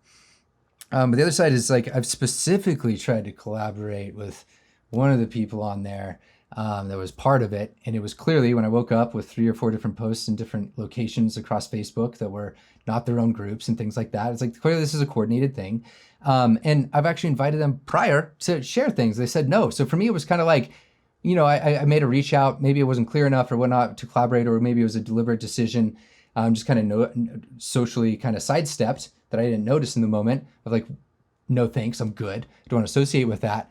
But for me, it's kind of been like when you watch it, you're just like, whoa, like I, you know, tried collaborating X long ago, and some of them even like I'm like a partial adjunct coworker with. It's like, you know, I kind of feel like we're closer in some ways than this. So it's for me there, the thing that makes most sense is like how Dimitri was talking about, like how hard to like come back with things, and like what do I say, like, and will my words help that situation? That was one of the things that my mom kind of taught me really early, is like I know I don't do this in the forefront all the time, clearly with the episode of like what I should have done, but like when you realize like when do you shut up and when do you start to speak up? And for me, I felt like it just is in line of the statement of like, this isn't beneficial. There's in a way a lot more that we all share similarities, and I think like I would love to help keep contributing to those things, acknowledging that mistake and moving forward. How do I move forward? And so that was part of it. The other part was there was a few other backhand emails, comments, and things that were just like making that thread even more unclear. And when you don't know what's coming from whom, and like you don't have clear signals and data, for me it's like, then I don't know how to behave in that sort of situation, right? So there was I guess also part of that extinction or silence is like it was unclear what else to say. So because of the different feedback loops that were coming in, and I think the safest place there is the one that's not going to perpetuate it further, right? So my logic today, and I hope it makes sense, but it's welcome to feedback, but like yeah, like I respect the two of you so much, because you were willing to sit down and have a conversation with us about it, bring it up, and hear, and like just to talk about it, and not be like, not engage in moral superiority behavior, which is just like, I mean, that to me is just so, that turns me off in a way where like I'm gonna get oppositional and just say, okay, then obviously you don't want to engage, so then like what, you think that I should somehow like beg you to talk to me? Like, no. And like you were the most you were so open, and I just really appreciated it, like sincerely. Thank you. Yeah, I think that I wish we weren't in such a canceled culture or a tacky culture on this point. And I say that again, because I think it can hurt good, genuine people. And like we said, like Dimitri, you brought it up, like we're seeing your body language, you know, like Ryan speaking, like literally this close to crying, you know, like I hear that and I feel that. And I think that I'm glad we did this, because I want other people to feel that and to hear that and try to reframe their perspective on there's been growth over time, period. So like, don't hold them to that mistake. Now, with that being said, there are some mistakes in which that are just not forgivable. And for example, like Starbucks, this is now your second time playing around with the Black culture. And I love my iced caramel macchiatos, which is like such a privileged thing to say. Right? or Roger Goodell. Yeah. So like, anyway, how do we decide like this is an unforgivable? Like, I'm sorry, different lie is unforgivable for me. For me. Oh, you should read Contingency Man. You'll definitely write him off. Don't read it. Don't read it. Don't read That's it. another one of those. Like, I'm just kidding. Read it. Don't actually read it. I'm just saying. You know, but then like the you guys are not in that Dick Malott category for me. Appreciate that. I would hope so, but Yeah. also, Thanks. It's like, I don't know how to feel. Like, it was like the fact that it was an almost shot feels really weird. Well, I think it's just acknowledging.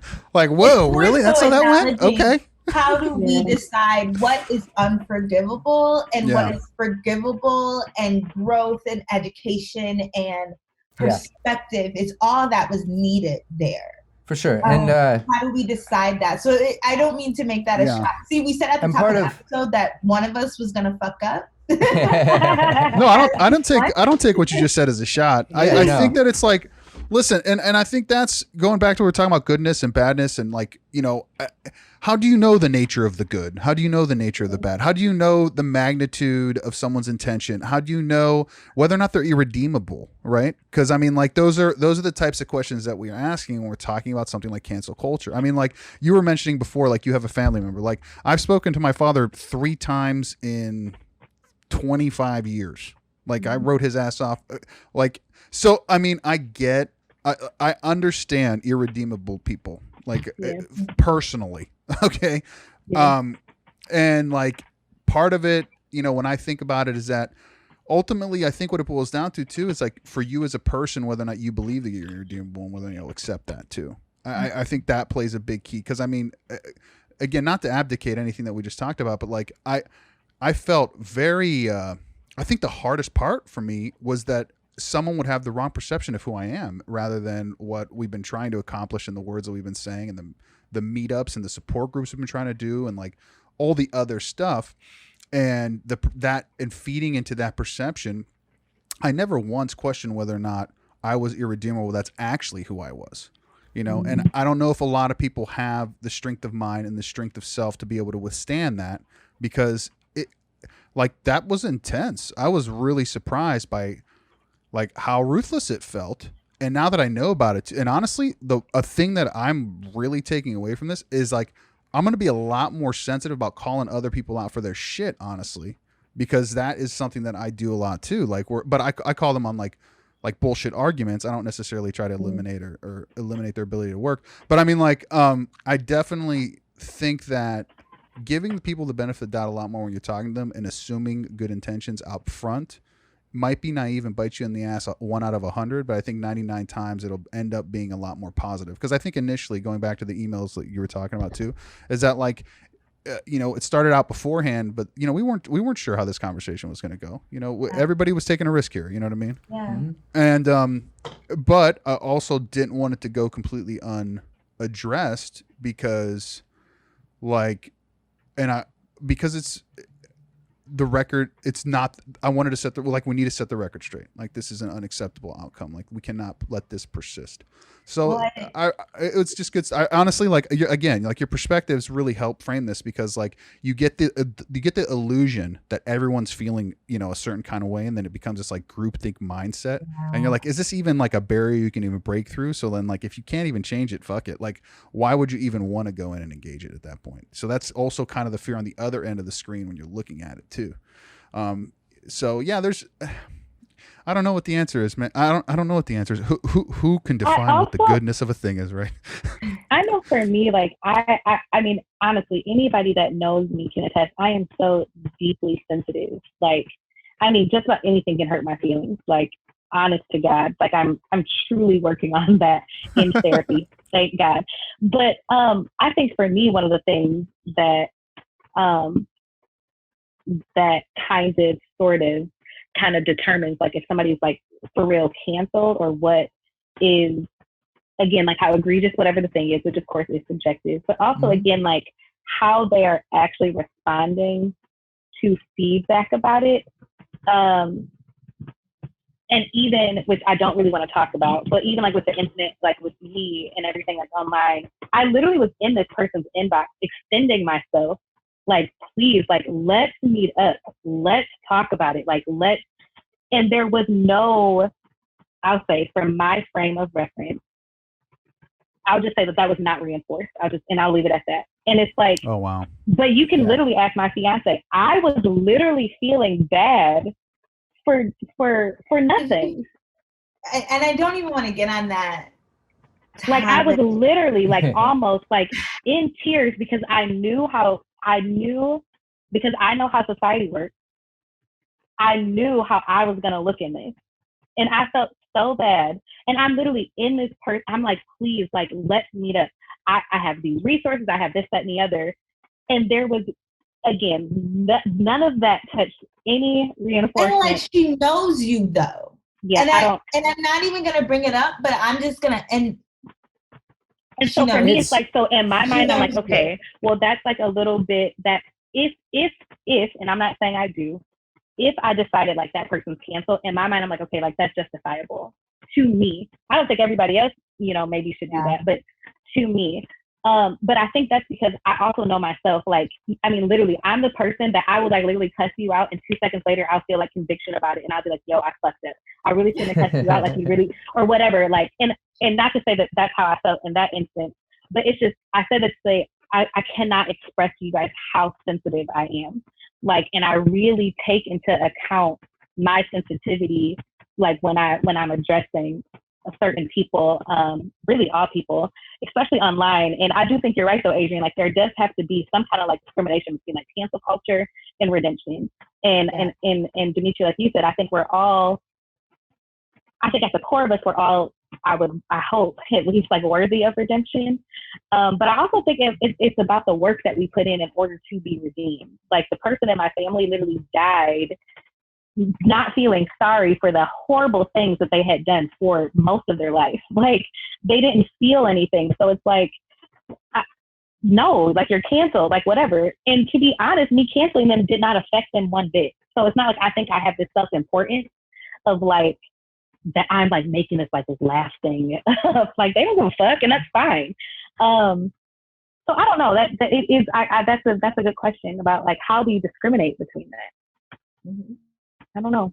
I feel like I think this is the questions that we're answering too, and why it's so messy. I think that part of that, I mean, like that's the like reestablishing norms. I mean, behavioral variability. I mean, that is the behavioral thing that we're contacting here. And like, so on the one sense, it's like it's normal. Like this is how it goes. It's messy until it settles. Democracies are peaceful. Democratizing countries are bloody. That's so like that's what we're in the middle of. So, I mean, it's going to be like that. And there's going to be, whatever. And not that we're victims, but I mean, there's going to be unintended, people who get hit in the fire or whatever. And that's why you have to be able to talk to people, and you have to be able to communicate openly and honestly. And you have to be not defensive and all that other stuff. So that's, this was really, honestly, I feel like I got some closure. Like, I didn't think I needed this. I didn't realize how much I needed the closure that I got here. Yeah. So like, thanks. Like, you guys, this was super helpful. I literally did. So we had recorded that ABA Inside Track podcast the day, it was like a Monday night after all the stuff was happening on Facebook over the weekend, that first initial weekend. And I got on there, and afterwards I was like, you guys, this was healing. This assisted in helping me heal. And I think we take for granted, not to get all mentalistic, and I know, like, take off your BCBA. You can talk about feelings. Let's just talk about feelings for a second, because they're real. I think that we lose sight of how conversations heal people, right? We go to therapy because we unpack that, we get some advice, okay, let me see how that works on the day-to-day. We're getting homework, we got solutions, and then we unpack those solutions. I think we forget how much just an open and honest conversation can help us heal from however and for whatever reason we have felt this way. Because I can definitely say, like, this conversation is helping me to heal from my emotional distress over the last couple of weeks. So I hope that, like, it has touched every single one of you in the same way. And to remember, this is why we start podcasts. This is why we open up this platform. Not necessarily to heal and talk about feelings, but to gain different perspectives. And we never know how our words are going to affect someone else. So I challenge our listeners, I challenge the organizations, the agencies, is to, if you are listening to this, like, just resonate and understand the emotional, like, connection and like solution that this conversation has even brought up. I mean, we're going to talk about other solutions too, but like it's okay to have these conversations with people who are either like-minded of you or not like-minded of you, or just don't know if they are or not, right? Or where to start and what to say and all of that. It starts with a conversation, period. Like, Marvelous. I agree with Yeah. that. I think one of the last things that I wanted to touch on, I know, I don't know how we are on timing, Ryan. I know you got to get up. Oh, keep going. It's all right. Yeah, let's roll. Okay. Yeah. We originally wanted to do a 3-hour podcast and we just couldn't. We didn't have the endurance for great. it. So this is like not with you, just in general. Like we wanted our regular format to be like 3 hours, and it's like we don't have fucking endurance. We don't have enough time for that. But this is like rich discussion. This is awesome. Like, Yeah. So one of the things I want to talk about is how can we improve as a field? And I have my own thoughts of where we can start. One of the things we talk about representation and we talk about lack thereof, right? My teachers, the podcasts that I listen to, the speakers that are doing these CEU sessions, the speakers at these conferences, the attendees at these conferences are not diverse, right? So y'all have guests on your show, right? And you guys talk about various things. I challenge you guys to open up your box of contacts and to see if there's just anyone else that deserves recognition. And I challenge you to not only have people of color on the show to talk about diversity and inclusion, right? I am huge on like, I love to talk about attending skills. I love to talk about like these kids that can't imitate, can't speak, can't anything, and like just building up those foundational skills. That's my ABA niche. And then I love problem behavior, right? So I'm like, problem behavior is like my jam. so I mean, like, if we could do a that. problem behavior episode anytime you want. That's what I'd. That is literally my jam. We can do that. And I was going to piggyback off that, fun. saying that most of the guests end up here because they write us an email saying, "Hey, I think I have something to contribute." So if you think you have something to contribute, write that email. We literally solicit like no one. That's really good to know, though. I literally was so nervous emailing you. I was like, he's gonna think I'm like this freak. He probably doesn't even like remember Not even me, a little especially bit. because like half of my camera was like broken during that other episode I was on. I was like, let's just do it. Let's see what he. Yeah, no. So glad you did. We got extinguished early on. We tried to get guests early on and got so extinguished because no one would talk to us. We were like, fuck this. You don't get the honest conversations conversations is the problem. Like you don't, you get those stuck up academic or whatever influenced conversations, and that was the issue. So one other thing though that you reminded me of there was, I guess for listeners out there, like something like this is overtime on a week. It's hour 50, hour 60. For y'all, it might be hour 300 this week, right? Like it's one of those things where there's only so much time and how so fast that we can go. Clearly, there's certain things we need to move faster on than others, but there's a lot of work that goes into these sort of podcasts, right? To be able to get them out there and keep them uploaded and keep them going. So it's like, I want to build capacity to be able to put more out there and do more. Right now, it's just been solely off of, as much time as we have with people going through PhDs and things like that, and then requests coming in. So please, if you all have an idea, anyone out there listening, like that 100% helps. I should do my car sales pitch at the end then to all our guests, because literally what it is, I mean, see what you guys all of our business works on referrals.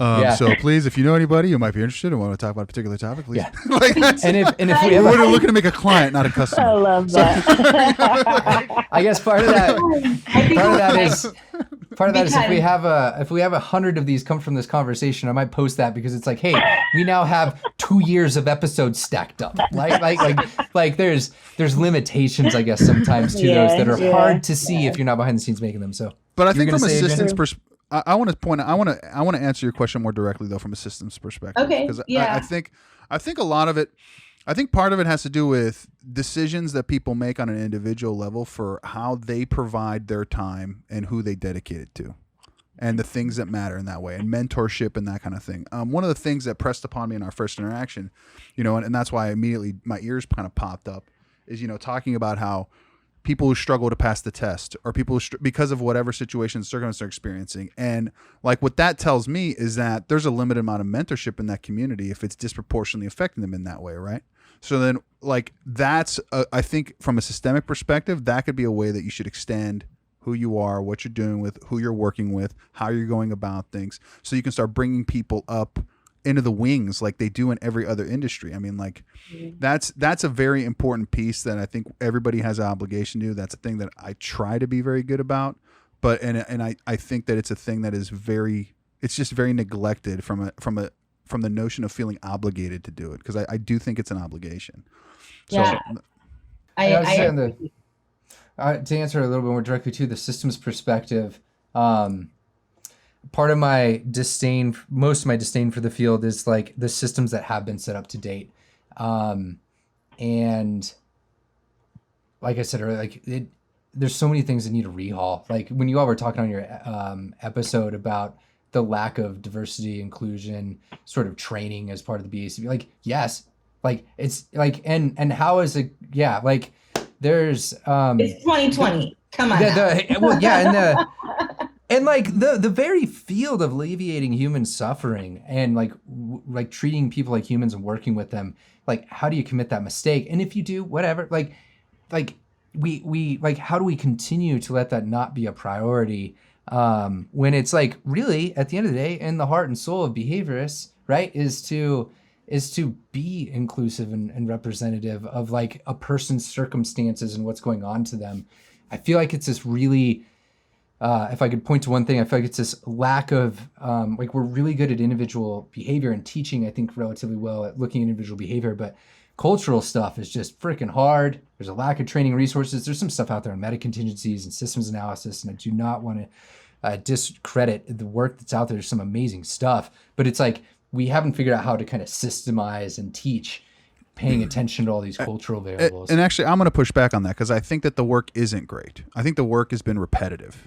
Like if I look at, I think if you look at the cultural research, there's enough there to use there, though, and get started. It is out, and it's also very systems oriented, though. It's task analysis on how to talk. Like it lacks enough description and context built into it that would facilitate a robust and enriched experience for people, and how they would conceptualize it as an intervention or like as a way to go about things, right?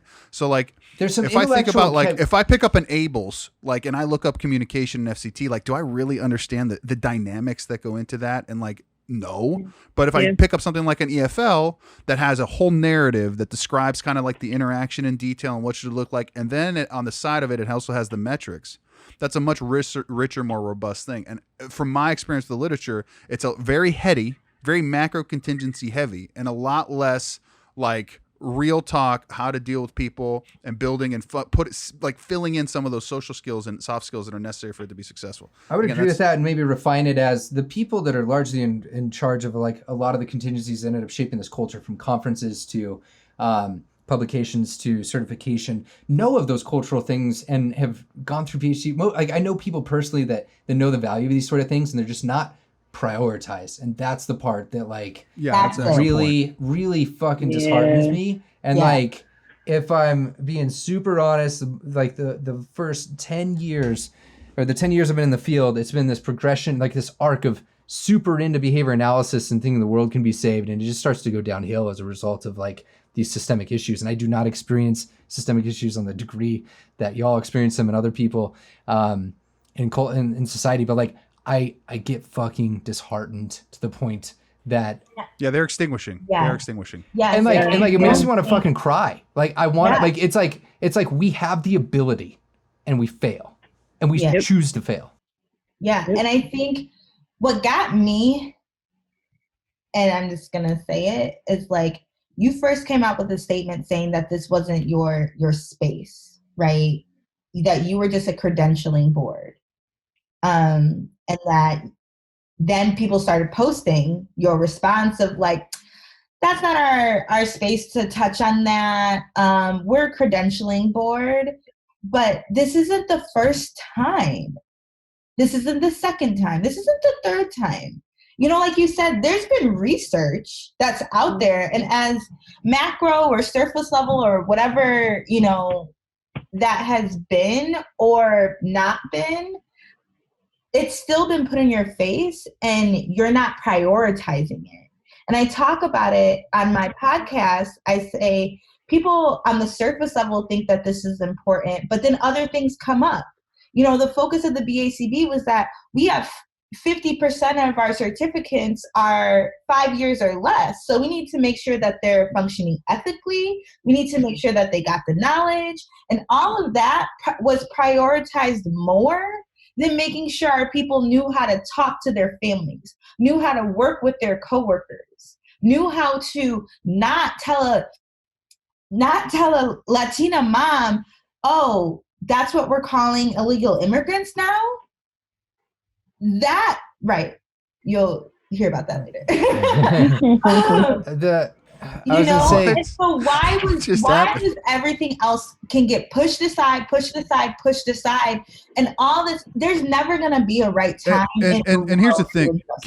And my thing with that is that, because I think what you're saying really matches up very nicely with the constant criticism that we have. And that's the lack of emphasis in fluent performance to be produced as a result of the scope and the sequence of the courses. And rather than just like an enumerated list of these like skills that seem related, but really they're not.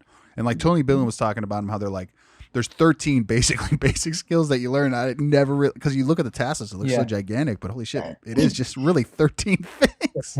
So you spend $25,000 or whatever on a master's degree and 1,500, 2,000 hours of supervision to learn 13 things. And then you wonder, and you're not even held to a standard where you have to do them to fluency so that your performance is like fluid and like practiced and well performed and high level professional, like expert, right? And then you wonder why you get quality control issues in a field. And then you wonder why you get all these various degrees of deviance and behavioral variability from scope and competence. Like like what you're saying is like anyone who would deny that, it's a fact. It's a reality of what we do. It's a fact. Part of this discussion is also, I feel like all entities that are, like if we took the example of the BACB statement, I need more in a statement. If there's like, I need some explanation as to like where that statement's coming from. Are you not allowed to do that because of certain regulations with your NCCA or credit? Like what is going on here? And like, if you can't talk about it, then in certain capacities for legal reasons, whatever, then state that, but also realize that the implications of that are going to be disenfranchising certificate holders, right, on very important issues. And like that might be something where then they go up and say, hey, yo, like if we can't really talk about this, like something needs to change. Like I feel like there's not a complete picture on why we can't take a harder stance. Sorry? But then came out with a statement. Yeah, but the statement was like, we don't make statements about this. Like, why? Like, why don't you make statements about this, right? Like, there's, I guarantee the BACB's media team is listening to this episode right now, and I guarantee that there's a legal department that's looking through everything they're saying. Dude, hi, BACB, what up? Right? Like, yes, they have a media team. They don't I don't have any justification for this, but come on. I hope that's true, actually. That means we're pushing things way further than I thought we were. So what the BACB, and I was talking to my practicum student yesterday, and she was like, when the credentialing board said that made me feel devalued as a certificate, as a potential BCBA in your entity, that you don't see me. You don't see the barriers that I got to go through to even sit and take that damn exam, to then go out in the world and make y'all look good. Yeah, it also kind of exposes that it's more of a box to check, and it just brings the truth of it out. Well, here's my thing. And that's been hold on, one second. That's honestly been my issue with like taking it seriously for so many years, honestly, because like there's a gaslight that goes on where it's like, oh, we take this so seriously, it's so real, but I mean, really, their actions say we're ticking boxes, like so that no one can come back on us later. So it's like not the lack of sincerity that's behind it, and the lack of action speaks so into volumes that like at some point you either look at it as the silly bullshit thing that they're doing, or you start taking action towards it to force the issue to make the substantive change that's necessary. Because that's the decision gets pushed on you. You know what I mean? And that's the thing that I see with that is that like at some point it's like one thing that who are you going to look for change? Because you were asking before, like, again, how do we address some of these issues? I think what you guys are doing is how you do it. I think at some point you say, "Fuck you! I'll just make my own organization." Yep, what you're saying, you're pushing the culture, and press reset. Because I had no idea that you'd done the whole process to go become a 503c and all that stuff. Like, to me, that's action. That's activism. That's action. That's doing. Right. That doing breeds change. Right. Not clicking. So like. Eventually, like dinosaurs go extinct. It's inevitable, right? Like, I mean, behavior is selected by consequences, and evolution is a consequence, is a selection of consequences as well. So, I mean, the way you evolve things over time is through a selective process, right? So, I mean, like, let's create the conditions for the selection to just occur at some point, because then begging people to come along and to change sometimes is almost like, and again, I hope you don't take this as me lecturing or whatever, but I mean, like, it just becomes exhausting. Like, why fucking bother? It's like, fuck you, fine. No thanks. Next. Like, I don't know if this segues at all, but I wholeheartedly believe from watching like how engulfed I got with YouTube culture and looking back as to like how that shaped up from 06, 07 and onwards, like, behavior analysis and science in general, I think is slow because of the process of science is much slower. And I really think we're just at the tip of an iceberg of like the number of podcasts, the number of social media things. Like if our field is exponentially growing, like they're projecting, and we're seeing, I don't know what it is this year alone, probably another 10 or 12 podcasts pop up. Like we're a lot of the growing pains and things like this that I experience, I've seen others talk about and deal with in that culture previously. And some of them systemically keep occurring. Like I don't know, we have the ability to learn as a community behavior analyst what others have tried when it comes to interneting and the social media and doing things. We also have the power of behavior analysis in a way we could avoid a lot of those things. And that's where I look to entities like BCBA, APBA, ABI, anyone who's really pushing the culture, even podcasts. Like, we have the ability to do it better off of the backs of the people, or off the experiences of other industries, and people that have messed up in those sort of ways. So and I think, Danielle, you pointed out, the petition that's going on. And that's a conversation that we have had with someone on the BACB of like, where do we start to get this going? Because that's a mission of BABA, is to not only uplift our Black community, but also recognize why our Black community feels this way, what is the rooted issue, and then what's the solution to that, right? The Black community, BABA was created because mistakes were made, and mistakes continue to be being made. Right? So for those of you who are like, why do you need a separate space? Because there's mistakes every day. But with that being said, how do we improve those mistakes and bring those solutions? And one of them is to just start at the surface level of requiring diversity, equity, and inclusion training. That's surface level. That is not something that we should be saying in 2020 that we should be begging you to need. Like, NASCAR just removed Confederate flags from, like, you're saying in 2020 that's the basis of where I gotta start? Fine. Exactly. Fine. We can start our task analysis of whatever step you need to start it at, but no, our end goal is a systemic change. And we are calling for a systemic change within our credentialing board process, whatever. We want more SMEs of color, and you know what? Like, just like you guys said, we have people on the show that inquire about being on the show. To be an SME, you got to apply. So I challenge more diverse people to apply to be an SME. Apply to those board seats. You know what I mean? Get your IRB, do the research, get away from this macro level research and start doing the specific, Dimitri. If you don't like it, fix it,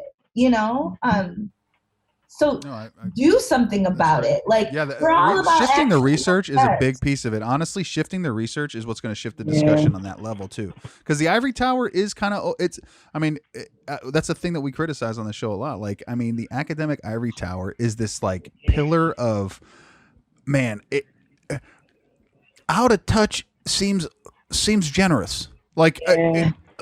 like, and I don't mean it because I mean like it's like a lot of like, again, going back to the whole thing, like superficial, like virtue signaling and like signifying that we do, oh my god, we do, we love all this stuff, but like none of it really translates. Like no one's actually doing anything, so then it becomes a thing that you just kind of like roll your eyes at and just wait for it to pass over, and you're like, okay, fuck it, let's write another essay about this, kids. Like where's the action? Where's the doing? So, and yeah, I think research is going to be the area where it matters. And like we were talking about derived relational responding, I mean, that is a way to do it. I mean, the Journal of Contextual Behavior Science has a ton of IRAP research, but I mean, like at some point in time, we also have to expand the scope of what our inquiry is, right? Because of course you want to have those things, but I mean, like, what are some of the other contingencies and what are some of those others? Because like people like sexy research topics, they like edgy stuff. That's a thing that's pretty cool and it helps get you published. But so also, I mean, like, I would really challenge people to do that for sure. That would be my challenge. From a person of color, because that's another thing we can of talk course about. People of color will submit for journal articles and not get chosen. It happens every day. Yeah, the journals are a whole different monopoly that like that's like another hour. That is an episode in it. That's an episode in and of itself. Like seriously, because it's like the journals are like a mafia that like now you want to talk about people you don't want to piss off. Like if you ever do want to get published, we love you. We're really sorry. Like it's like the academic Illuminati are listening to this right now. Like that's how that's how serious the journal listen. Like because that shit's a political game like to the max. I challenge everyone to do better. Did you hear me? I challenge everyone. That includes academia, research, everyone, the day-to-day practitioner, the day-to-day ABA agency, the day-to-day organization, the day-to-day podcast, the CEUs. I challenge everyone to do better. So. Oh man, marvelous. We've gone marvelous. We've gone way over. Anything else that you guys wanted to touch on? Any last thoughts? You want to throw out your social media and all that other stuff? People can find Baba, the event.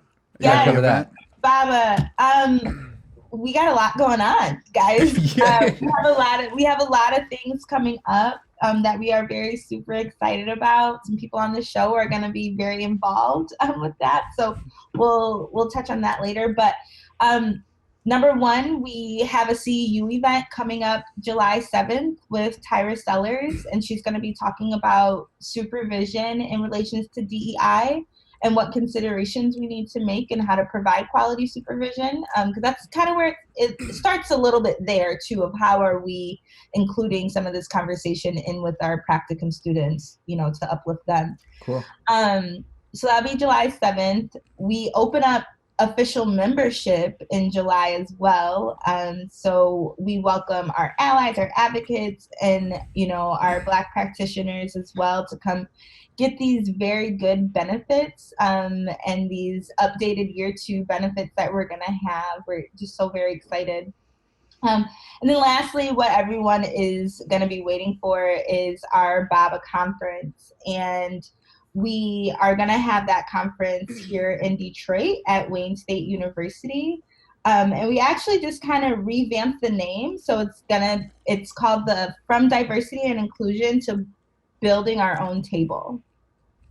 Because we wanted to create this conference to be something that people haven't seen before, and taking into considerations all the aspects that kind of hold people back from getting quality trainings from conferences and not hearing the same talks at these conferences.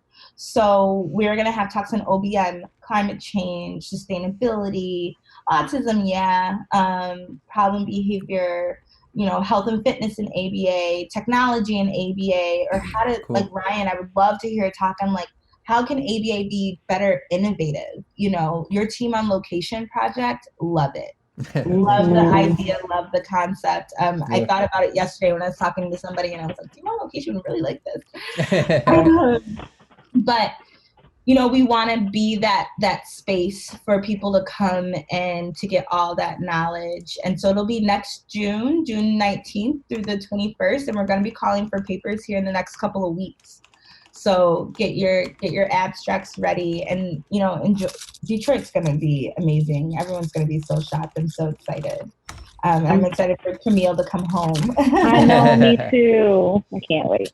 Yeah, so keep up with that. And then we also have just monthly town halls for individuals that just want to kind of keep up to date as to what we got going on. And we always feature a partnership that we have. So you can, get a platform where you can learn just about other organizations, even within just BABA. So I also want to say too, I don't know when this is going to drop, but in case it drops before June 19th or Juneteenth, I'm teaming up with Akamai ABA exam prep workshop. It's me, a few other BCBAs, including Behavior Bitches, and pretty much it's literally like a $5 minimum donation. And you literally just donate. The proceeds to go towards the NAACP, their legal defense and education fund, and then you just get like a live mini mock workshop. So it's just kind of essentially like studying for a cause. So if you do come to my Instagram, it's Camille, made it with _. You'll actually see a ton of posts. You're actually, but pretty much if you want to like directly sign up for this, please go to, her name is Local BCBA on Instagram. And and also the other group that I am in, ABA practitioners impacted by the military, we have donated $600. So literally it's a whole ton of scholarships that are available for this. So please come study with us. Hopefully my questions won't be too easy. We'll make sure to get it out before then, to make sure that call is active. Sweet. Thank you. Thank you so much. Yeah, this is great. Well, thank you guys. Thank you. Deep down in my behavioral heart and soul, thank you so much for the conversation. I really needed this conversation. It was just like really nice. Awesome. Thank you, guys. Me too. I hope this isn't the last conversation we have. I was going to say, I feel like we'll be back.